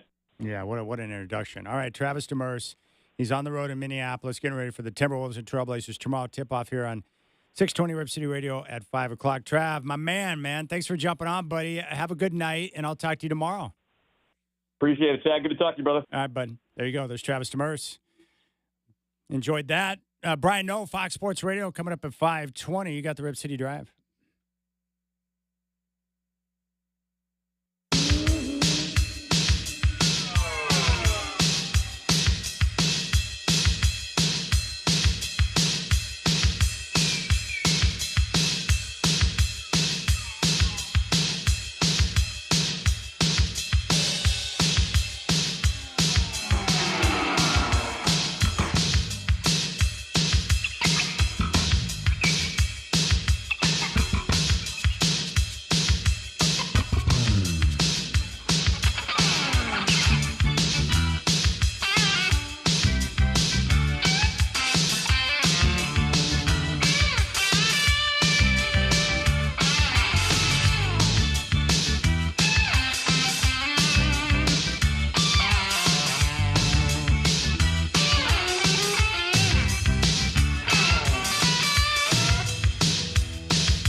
I still can't believe this picture of Bill Belichick with his 24-year-old girlfriend at the NFL Awards banquet. It's amazing. Everything about the picture is unbelievable. Good for you, Coach. Good for you. Now head coach at North Carolina.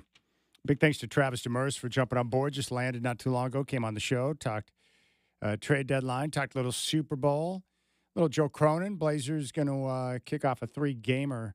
I'm looking forward to the upcoming week because we got the Super Bowl on Sunday, but the Blazers will play tomorrow. And then they have games Monday, Wednesday in Denver against the Nuggets. And then after that, the All-Star break. And I need the All-Star break. So I'm looking forward to that. And then golf season quickly approaching, too. We're almost in the stretch run of basketball games. So the Blazers are now 23-29. That means they've played, how many is that? 52? Yeah, 52 games. So, yeah, we're in the stretch run. And after this little stretch, will be less than 30 games to go. But they are playing good basketball. Yeah, Super Bowl Sunday. I'll get into the game. I'll lay out my thoughts on how I think things are going to shake out coming up at 5 o'clock. But this is a big time right here. Love the Super Bowl. Love this matchup. And, again, I'll be down there at Spirit Mountain Casino in the event center for the big game party. It's a great party. And if you want to come down, you should do it. For those who like to get down on the action, they got the sports book, and then you can roll down to the event center and be able to hang out and watch the game. And I'll be giving away some fabulous sports prizes as well throughout the afternoon. So if you don't have plans, I suggest Spirit Mountain Casino. And, the other thing I like to do, I saw them rolling the other night, but, this time of year too, ESPN or NFL Network will roll out all the NFL Films Super Bowl highlights packages. So I got locked in on that the other night for multiple games. Love it. The music, the setup, it's packaged so well together. And I like watching it now because my Broncos are part of that because they have won Super Bowls, which is nice. But it's a big-time game. Big-time game. Where did I find this? I'll read this to you. Brian Windhorst, ESPN, has some great reporting on the Jimmy Butler trade. He's now with the Warriors in San Francisco, which is amazing. And I'll read this little clip, this little snippet from his piece on the trade. From his write-up on ESPN.com, there was an irony to this. When Butler first came to the Heat in the summer of 2019, Butler was in Riley's office, Pat Riley, celebrating the signing of a 4-year, $142 million deal that landed him in Miami. The two men cracked open a bottle of Screaming Eagle Cabernet from Riley's personal curated wine cellar inside the Heat offices. All right, first off, Riley's a badass. He's got a personally curated wine cellar inside of the Heat's offices. Riley was telling stories, and he asked Butler who the most talented player he ever played with was. Butler answered quickly, Wiggins, the 2014 number 1 pick and his teammate with the Timberwolves. Riley was surprised. Those who were in the room remembered and joked that Butler might need to be cut off from any more wine. But Butler insisted Wiggins' talent was incredible.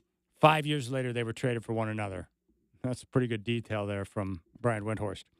All right, coming up next, I will share my thoughts on Super Bowl 59 and how I think the game's going to go down. And then Brian O, Fox Sports Radio, talking Super Bowl at 5:20 here on the Rip City Drive.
All right, 15 minutes. Brian Noe, Fox Sports Radio. Bino! He's going to join us and talk all things Super Bowl. I want to get his take on the matchup. I don't know who he thinks is going to win. The Chiefs are a 1.5-point favorite.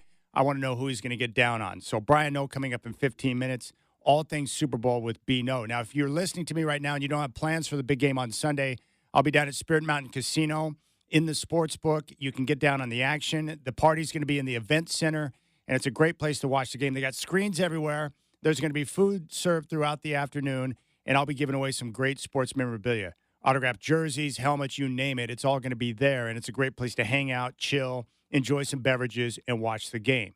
And this is a great matchup. I believe it's the two best teams in all of football. And finally, we get a chance to see this rematch from a couple of years ago.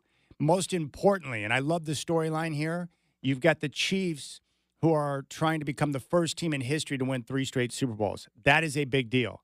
That's one of those records or marks that I never thought we would see happen in my lifetime, because it's so hard not just to win one championship, let alone 2, but to go through the rigors of the regular season and then have 3 consecutive years where you're playing extra games, less rest, and to get back to this point, it's very impressive what the Chiefs have been able to do.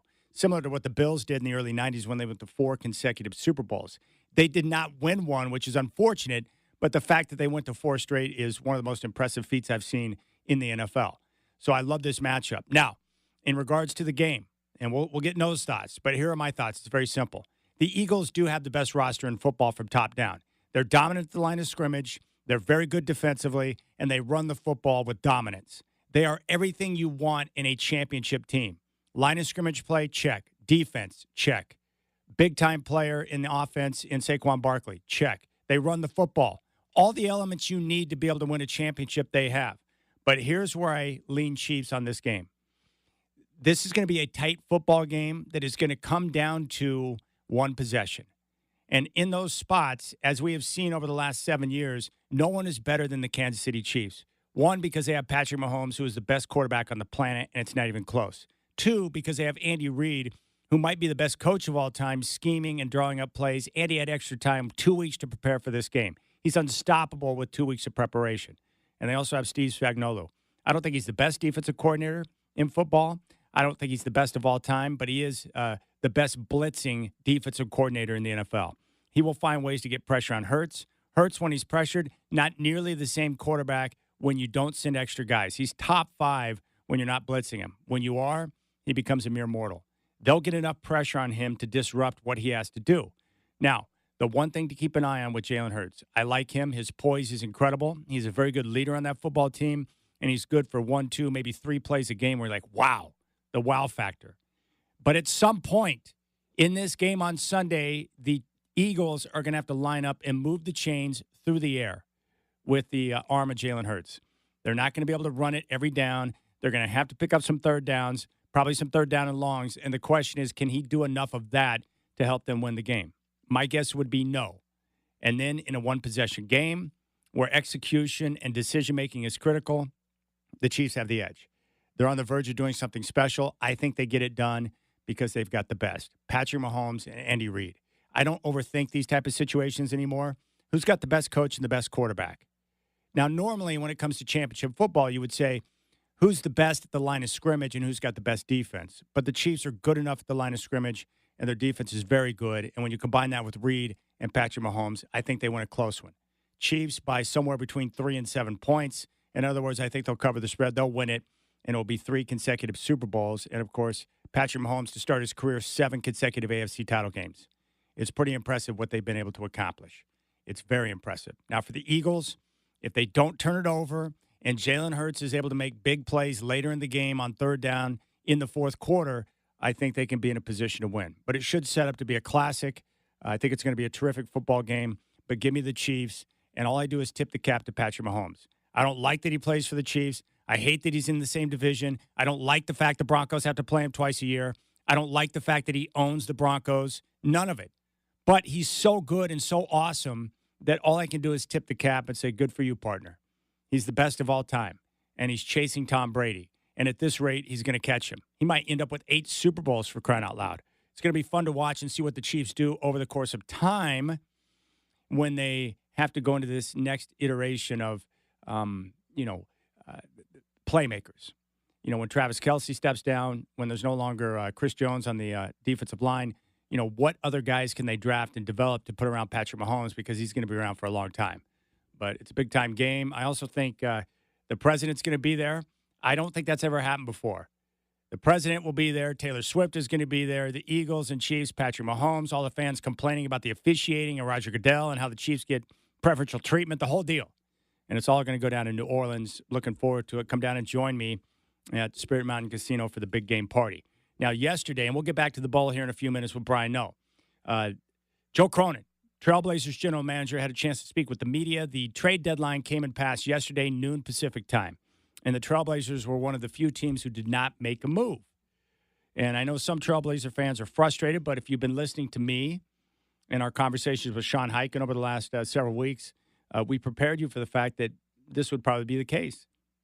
With the new economic situation in the NBA, with the fact that teams are still trying to, wrap their domes around the new CBA and the second apron and the implications when it comes to the taxes and the penalties, that, moving bigger number contracts, aside from the stars that we saw get moved, would be difficult.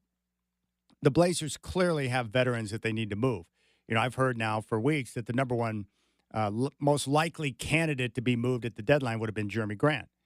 But now they can move into the offseason where there'll be more flexibility and a chance to go out there and make things happen as the Blazers continue to reconstruct this roster around the young talent that they've been able to put together, which is nice.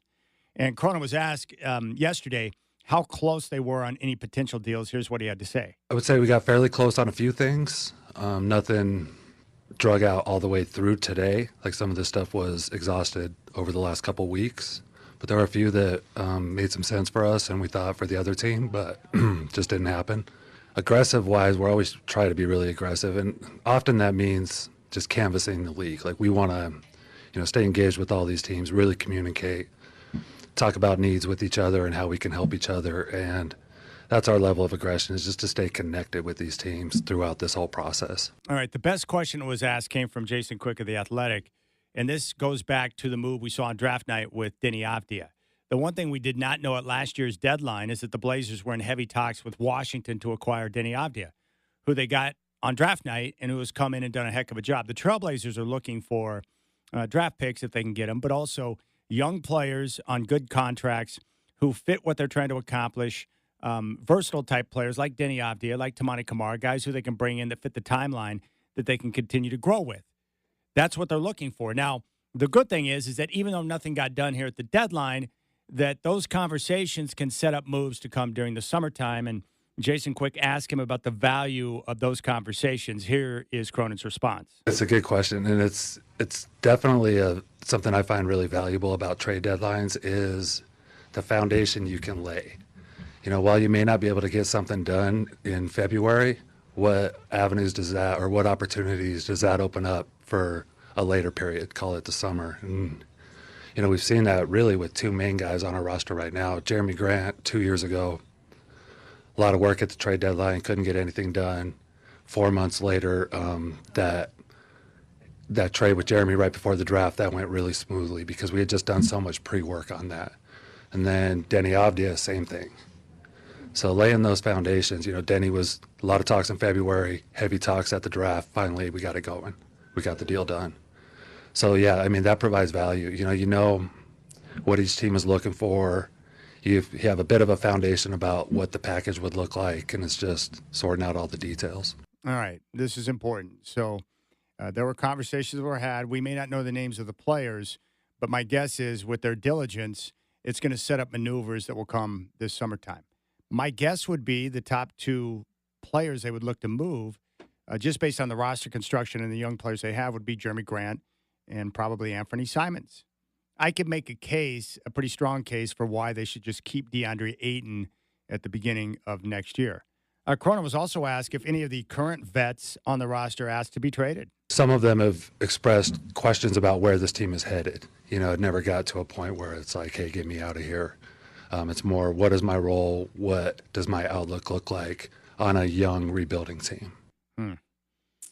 Also, he was asked, and I think, it's a question that should have been asked, but, the recent winning, they've won now 10 of 11, which is ridiculous.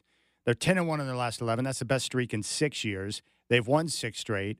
They're now 23 and 29. They're playing really good basketball.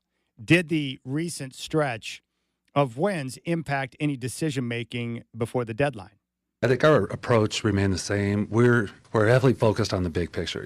While we're happy about the way things are going, and of course, my job is to weigh that and make sure that I'm putting the right dynamics around this team, and I had to consider not rocking the boat, but big picture is way more important for me. I want to build a sustained winner, and the way we've played recently didn't really weigh on these decisions. All right, so finally, the big question now is moving forward. All-Star break right around the corner. What's the goal for the rest of the year? What are you trying to accomplish? Here's what Cronin said. The goal for the rest of the season is really the goal from the beginning: continued growth. We've taken some good steps. We've got a lot more steps to take. We want to see those again individually and collectively. From our young guys and from our middle-aged vets to our older vets. Like, these guys keep getting better together and individually.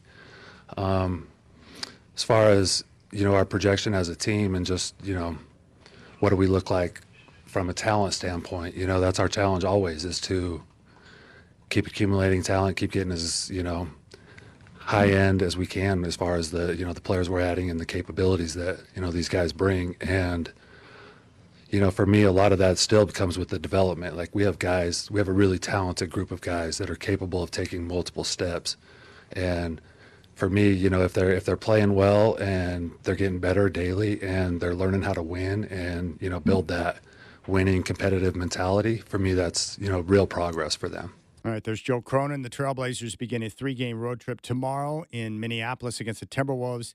And then they have 2 games in Denver on Monday, Wednesday before the All-Star break. So that's the latest on the Trailblazers, who have won 10 of their last 11. Okay, coming up next, Bino! Fox Sports Radio, my brother from another mother, is going to join. And we'll ask him, is Patrick Mahomes going to make it 3 consecutive Super Bowls? That's up next on the Rip City Drive with Chad Doing.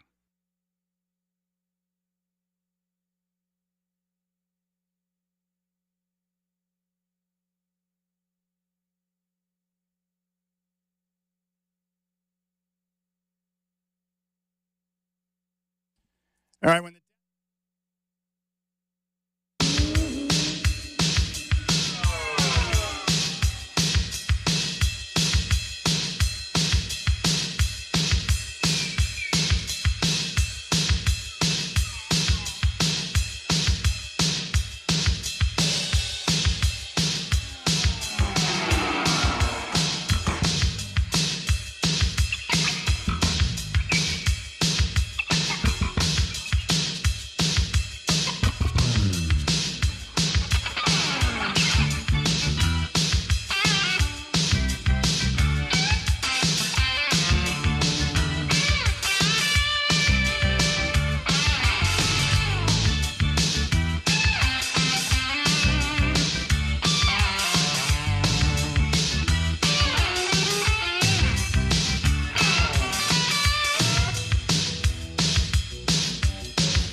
All right, when the death metal comes out, that means Michael Shacker is bringing a proper introduction for Bino, Fox Sports Radio. Brian O. Bino, what's up, brother? Oh, but I just feel like I'm in my element over here, you know? It's not like show tunes or something like that. We got a singer who's just angry at the world, singing from the throat. It's like, oh my gosh, it's like your pajamas are on and you're just comfortable. You know what I mean? Well, you'll be happy to know that Shacker, he loves you and he loves the music you love. And right now he's smiling like he's looking at a bunch of boobies. So he's a happy man. It's the same look, you know? I love it, man. It's so good. I love women or metal. It's the same look on Shacker's it's a great thing. Shacker's really happy. I'm pumped for this game coming up on Sunday. I wanted this matchup because I do believe that these are the two best teams. But I've been watching the Super Bowl for a long time, and what I like about this one is that it's crazy that we have a team in a position to do something that's never been done before with 3 straight Super Bowls, and that excites me. I love that storyline against the team that everyone believes has the best roster in football. So on paper, man, I'm just loving the matchup, bro. Yeah, I am too. And listen, we might be a bit in the minority on this one, which is crazy because it was at least a solid week after the AFC title game of just straight whining. The hatred. Oh, my gosh. Dude, the Chiefs, the NFL, they get all the calls. And Patrick Mahomes and Andy Reid, they're so lucky. I know it. It's rigged. It's fixed. Here's the thing. Gambling Chad would appreciate this.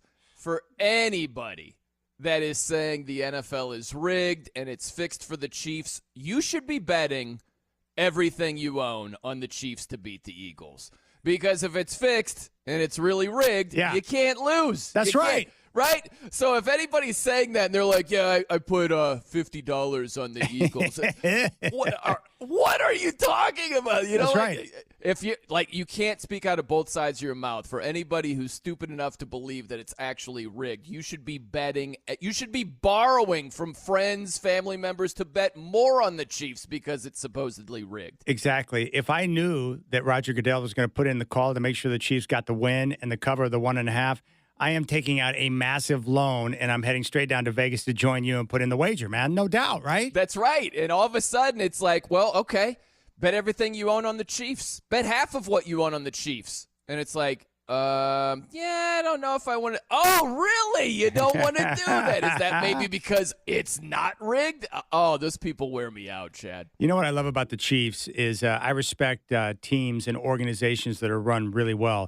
And Kansas City's been a great organization for a long period of time. But what I love about this team right now is that, one, they've got the best quarterback in football. Andy Reid is very flexible with his game planning and his play calling, and he's willing to do whatever it takes to win. If that means short passes, fine. If we need to run it, we can do that. If I need to have design quarterback runs for Mahomes like we saw in the AFC title, we can do that.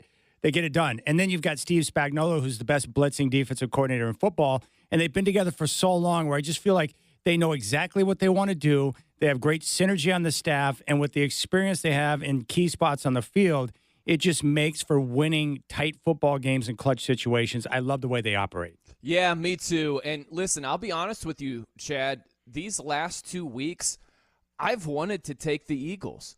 I've wanted to bet the Eagles. Yeah. They have the better roster, but something just didn't feel right. You know what I mean? I'm like, gosh. Every time I got close to picking the Eagles, I'm like, man, I'm fading Mahomes and Andy Reid and Spags. That's insane. And I'm betting on Jalen Hurts and Nick Sirianni. Yeah. I'm like, this doesn't. But I'm still like, I don't know. I have this. I like the Eagles roster better. And it finally dawned on me last night, Chad, because I've been thinking about this for the last 2 weeks. And what really made me move toward the Chiefs is that there's been a common theme throughout the entire season. And not just this season, but other Chiefs seasons. But let's just stick to this one. And it's not the calls and the refs and all that. It's that they don't beat themselves. And if you look at some of the wild wins that they've had, you look the first game of the year against the Ravens, Likely's toe is out of bounds, and what's overlooked is Lamar had a wide open receiver in the end zone, and he threw it to the covered guy. You know what I mean? Like, the Chiefs don't do that. Mahomes throws to the open guy. He doesn't throw to the covered guy. Other examples where the Raiders, they had it won on the road, and they botched a shotgun snap. fumble. Your Broncos, sorry to bring it up, but they have the game won at Arrowhead. Just got to convert a field goal. Can't blocked, right? Like, the Chiefs don't do those things. And that's the first part of this is for the Eagles to win, and they are capable, they're going to have to beat the Chiefs because the Chiefs aren't going to beat themselves. And that's a big part of this is there have been a lot of games in these playoffs where the other team beat themselves. Look at Washington over Detroit. Detroit has the better roster even with all those injuries, and they beat themselves. That was a big part of that game. So I feel very comfortable about the Chiefs not beating themselves, and that's a big part of this handicap in my mind. Well, that's a great point. I do believe that these games are lost more than they are won, and you're right. The Chiefs, they're sound in special teams. We've seen them make some plays in that department throughout the playoff run, and they're not going to turn it over, and they're not going to get, in a high leverage situation to make a big mistake. They just won't do it, and that's what gives me, confidence they'll get it done. But it comes down to something very simple. It's like what you said. I do believe the Eagles have the best roster in football, and I do believe they're more than good enough to beat the Chiefs. But this is going to come down. I really believe it. It's going to be a one-possession game, and in a one-possession game, who am I going to trust? Reed and Mahomes or somebody else? I'm going to take best coach and best quarterback in a one-possession game all day. I really will. And I think you're crazy to go against that because they're just so good at doing whatever is necessary to get the 1 yard they need or the goal line play they need or the special teams play in those moments to get it done. And I think they'll do it again on Sunday. It's really interesting what the Chiefs do, Chad, because let's just stick with the rosters. Top to bottom, the Eagles have more talent. Yes. Right? But what the Chiefs do is they're real slick with how they nullify or sort of like decrease advantages. That's a good way to put it. They decrease advantages. So let's look at the Eagles. Defensively, they've got a great defensive front. Yes. And I don't think the Chiefs are going to be able to run it very well. They moved Tooney out to right tackle, and that's hurt their running game as well, right? Isaiah Pacheco is just a guy now after injury. So they're going to have to throw it a ton. So what the Chiefs are going to do really well, Fangio, your guy, he runs zone about 70% of the time. Who's money against zone? Travis Kelce, right? This could be a big Kelce game. With 2 weeks of rest, too. Yeah, 2 weeks of rest. He's going to find those little openings. He's running his own patterns, just do whatever you have to do, get open. And all of a sudden, you look at their corners. The Eagles have good corners. Darius Big Play Slay. Quinyon Mitchell has been a very good rookie. Cooper DeJean, they've got good corners. All of a sudden, if it's just a Kelce game, and he's eating against Reed Blankenship and some linebackers not named Nakobe Dean who's hurt. All of a sudden, it's like, yeah, the Eagles have good corners, but it almost doesn't even matter that much now, right? Like, the Chiefs are so good at decreasing some of your advantages. That's one of the ways I look for them to do it. The big question is Saquon. How good can their rush defense be against Saquon? That's going to be fun to see. Oh, no doubt. We're talking with Brian O, Fox Sports Radio. In regard to Victor Fangio, the defensive coordinator for the Eagles, I know him well from his time in Denver, wearing that ridiculous utility belt on the sideline. But, the idea with his defense is he wants to keep everything in front of them. He doesn't want to let the big plays happen, to let someone take the top off the defense. And against most people in the NFL, that works. His thought process is if we make you go, 8 to 12 plays down the field instead of, 4 to 5 plays, that you'll make a mistake and we'll capitalize. What's crazy is Fangio has success against almost everyone in the league. Patrick Mahomes in his career is 8-0 against Fangio. I know. How crazy is that, right? It's crazy. Yeah.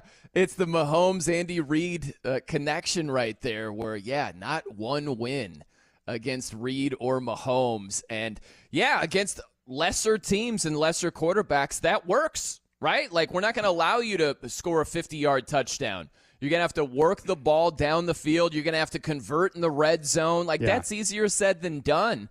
But, man, going up against the Mahomes and the Chiefs is just a different animal.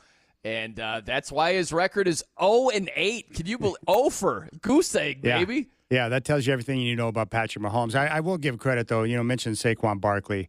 What a pickup that was. We talk about the Chiefs and how they're well-run. Howie Roseman and the Eagles, they know exactly what they're doing. That acquisition of Saquon Barkley, he is fit perfectly. The two moves before the year, I don't know if you're in the same boat.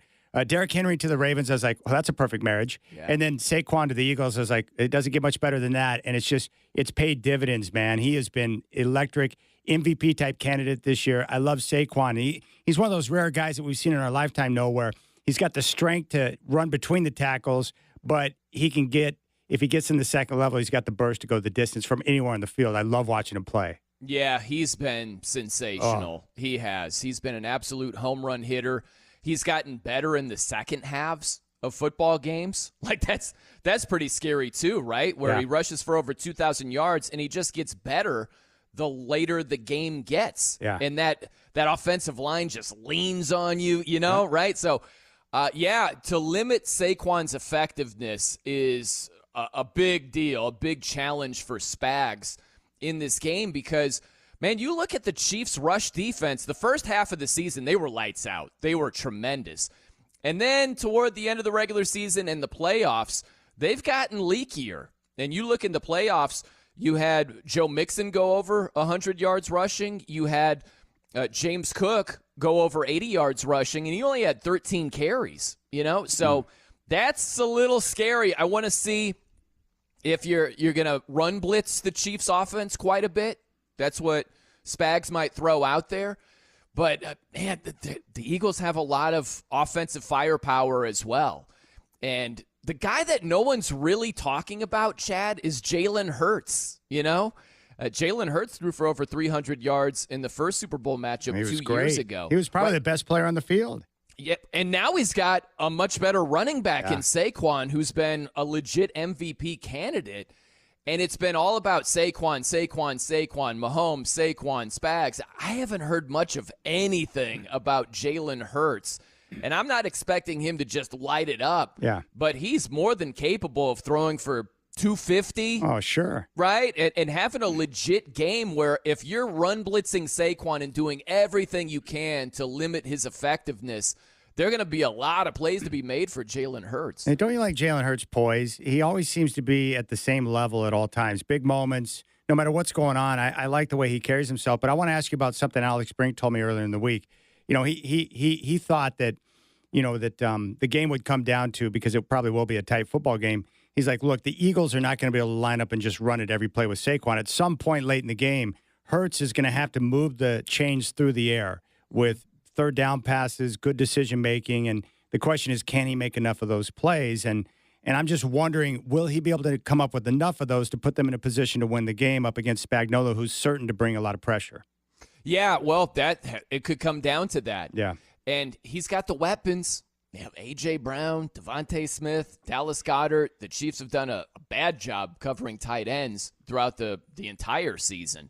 So Jalen Hurts is going to have opportunities. Doesn't it remind you a little bit, Chad, of the Purdy conversation, right? Where these guys they're not bad quarterbacks, but they're in a lower tier. They're not upper echelon, right? In one game, anything's possible. Nick Foles went crazy for a game against the Patriots, right? One game, anything can happen. But with Hurts and Brock Purdy, like we saw last year, Purdy played well. I thought Purdy played a good game, but he had a couple of opportunities to make a big play, and he didn't do it. Yeah. And that's what I wonder about Jalen Hurts. He might play a good game, but like the Super Bowl 2 years ago, the fumble that went for a touchdown, that was a huge deal in that game. Yep. So step one is don't beat yourself, and step two is if there is a big play opportunity, you got to make it. And we'll see if he does or not on Sunday. Yeah, you don't want to be Jimmy Garoppolo and overthrow Emmanuel Sanders by 10 yards because winning a championship means you've got to make that play in that moment. That's what the best of the best do. They come up with the play in the moment to get over the top, and Mahomes has done it on a regular basis. I really feel like for Patrick, this is the legacy game for him, right? Because if they win it and he becomes the first to go 3 straight Super Bowls, that this is going to be the one that will eventually put him over the top in the GOAT debate with Tom Brady. I really believe that. If he gets this and he's got probably another decade left, the sky's the limit for what he can accomplish. But it starts with winning this game on Sunday and becoming the first to ever go 3 straight, which is unbelievable. I hear you. I think it would put him on a legitimate path to one day go down as the GOAT. Yes. I wouldn't say Sunday it's there. There are some people saying that already, that it would be Mahomes if he wins on Sunday as the GOAT. And I'm like, whoa, whoa, whoa, whoa, whoa. There's still a lot of work to be done. Like, Brady would still have 3 more rings and all the individual accolades, all the wins. Like, he's got to do more. But I agree with you, Chad. This would be a big, big step. If you have something on your resume that no other quarterback has, that's a huge, huge deal, especially if you're going head-to-head with Brady. So that would be a big, big check in his favor. But isn't it crazy, too, Chad, where think about how big of a swing this is for Mahomes in the GOAT conversation. If he wins a three-peat and does something no other quarterback has done, that's an enormous deal. But if he loses another Super Bowl, all of a sudden you're like, wow, he's 3-2, yeah, right? Like, he needs 4 more rings to reach where Brady got to. That's a big swing right there. So you go from potentially unprecedented achievement to, well, who knows what's going to be said after if they lose the game. You know what I mean? Like, they shouldn't even been here with all those favorable calls. And you know what it's a big swing game for Mahomes legacy-wise. Well, and I think what's going to be fun to watch over the next 5 or 6 years is, we saw Brady go through that long drought in New England without a championship. Well, Travis Kelce and Chris Jones and some of the guys he's got around him, they won't be there forever, and right. Patrick Mahomes will still remain. So the question is, how good will Reed and his crew be at continuing to draft and develop to find the key replacements for those guys who are going to be departing? Because, Mahomes is great, but he can't do it alone. He's going to have some players around him. So how do they draft and develop? And you can't miss on draft picks, especially when you're winning Super Bowls and picking at the end of the first round. They're going to have to continue to be very shrewd in their process to make sure they grab the right guys. Yeah, and that's a really interesting part because one of the constants with Brady the whole time was Belichick. Yes. And Andy Reid's not going to be around for the duration of Mahomes' career. You would think, yeah. Right. He's not going to be coaching. Hopefully he'll be with us on Earth, for the whole thing, right? But I was going to say, do you know something about his health we don't? I don't think he's going to be coaching as long as Mahomes is playing, right? So you might see Andy Reid go another year or two, something like that, but it's not going to be another decade. So who's the next coach with the Chiefs? Who's the next defensive coordinator? That'll be interesting to find out how much success Mahomes has basically like the second half of his career. And he might be well decorated, and that actually might be helpful for him because if he does have success with new teammates, with a new coaching staff, new regime, he's the constant. And we've seen a little bit of this. No Tyreek Hill, he's still winning rings left and right. Rashee Rice gets hurt at the beginning of the season. It's like an afterthought. It's almost like it didn't even matter. They go 15-2. Here they are in another Super Bowl. So, yeah, I want to see what Mahomes can do when he doesn't have Reed, have Spags, have Kelce, have Chris Jones. My money is on him still being highly decorated and very successful. But there's going to be a lot of change throughout these years to come for sure. Now, have you ever attended a Super Bowl, Bino? No, I've never been. I haven't either. I almost went to Super Bowl 50 when I was living down in the Bay Area, but I just couldn't, commit to spending $5,000 on a ticket. I called my dad, and he's like, yeah, you might enjoy the game just as much at home on, the television instead of paying $5,000. I've never been, but I saw where there are fans right now. You can get in at a fairly decent price down in New Orleans, but what they want is people are trying to get access to the suite tickets to be on the suite level because President Trump will be in the suites, as will Taylor Swift. Oh, okay. So that's making the price go a little bit lower? Well, no. Like the ticket prices? The tickets are – I don't know why the ticket market is coming down a little bit, but if you get to the suite level, they probably think like, hey, I could get a chance to run into one of the 2 big stars that's going to be there. Okay, so that's the premium. The premium seats are like the – okay. But you can get in for like less. I think somewhere between like a high 3s or between 4 and 5 for a ticket like in the upper tank, which isn't bad. Hey, man, for the Super Bowl – a decrease has my attention. You know what I mean? Like, hey, ticket prices are down. Okay, all right. I'm in. Yeah, no, haven't been. I got to get there. I'll tell you a quick story, though, Chad. I was doing radio in Fresno. Yeah. And this was right before Super Bowl 42. And last minute, I'm like, I should try to get a credential. And so it was way too late in the process. I reached out to try to get a credential. I didn't get one. I was Jerry Tarkanian, the old UNLV head basketball coach, won a national title. He did a radio show while I was in Fresno. So I'm working with Tark one day, and he gets this call. And his end of the conversation is just like, oh, yeah? When? Where? How? Okay. And then he looks at me and he goes, I'm going to the Super Bowl. I'm like, I hate you, Tark. And that wasn't just I've got tickets. It's like I've got hotel accommodations. I've got my flight. I've got everything set up to go to Super Bowl 42 to see the undefeated Patriots. I thought I loved him and I hated him at the same time. That's amazing. Chad. What you need to do is shave your head and walk around chewing on a towel, and I bet someone would offer tickets to New Orleans on Sunday. All right? I would do about anything that's legal to get to a Super Bowl. You know what I mean? But that's so we cool. got to make it there one of these years, Chad. We got to check that box, man. All right, you can hear him on Fox Sports Radio. It's Bino, Brian No. Hey, No, I love you, man. Enjoy the game, and I'll talk to you soon. Love you too, Chad. Enjoy Super Bowl 59. Should be a good one. And we both have the Chiefs, huh? How can that go wrong? You got it. All right, when we come back, I will recap some Super Bowls of the past. Big thanks to Bino. You got the Rip City Drive.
I love everything about Brian Noe. His arrogance, his pastiness. He's a beautiful man. Love talking ball with him. He's a good dude, too. Just chilling, hanging down in Vegas, living the good life right now. And looking forward to Sunday. You know, the Super Bowl is obviously one of the ultimate sporting events, not just sporting events, but events of the year. It's become something that's magical. And I'll never forget Super Bowl Sunday. I can tell you where I was and what I was doing on every single Super Bowl Sunday since I first started watching the Super Bowl. And this started back in my younger days. The first one where I really started to pay attention would have been Super Bowl 20 with the Chicago Bears and Jim McMahon when they crushed the New England Patriots, like 46-10. The 85 Bears are legendary.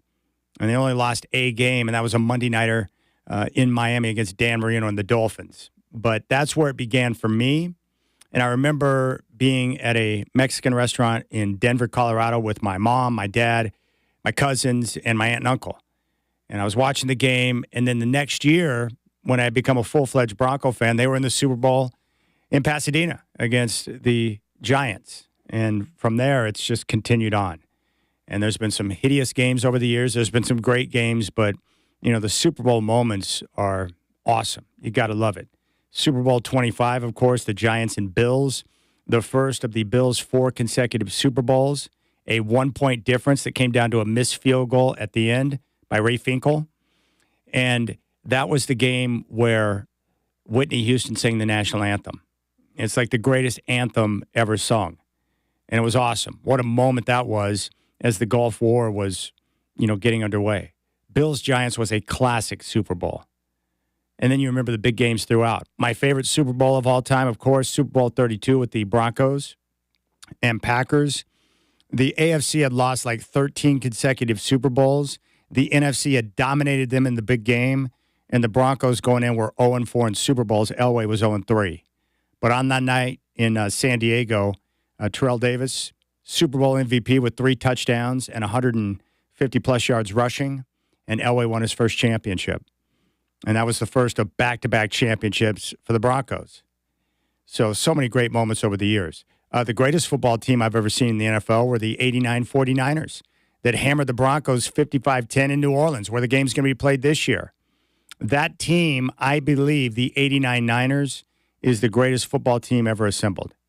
And that was the last team that had a super legit chance to three-peat like we're watching with the Kansas City Chiefs.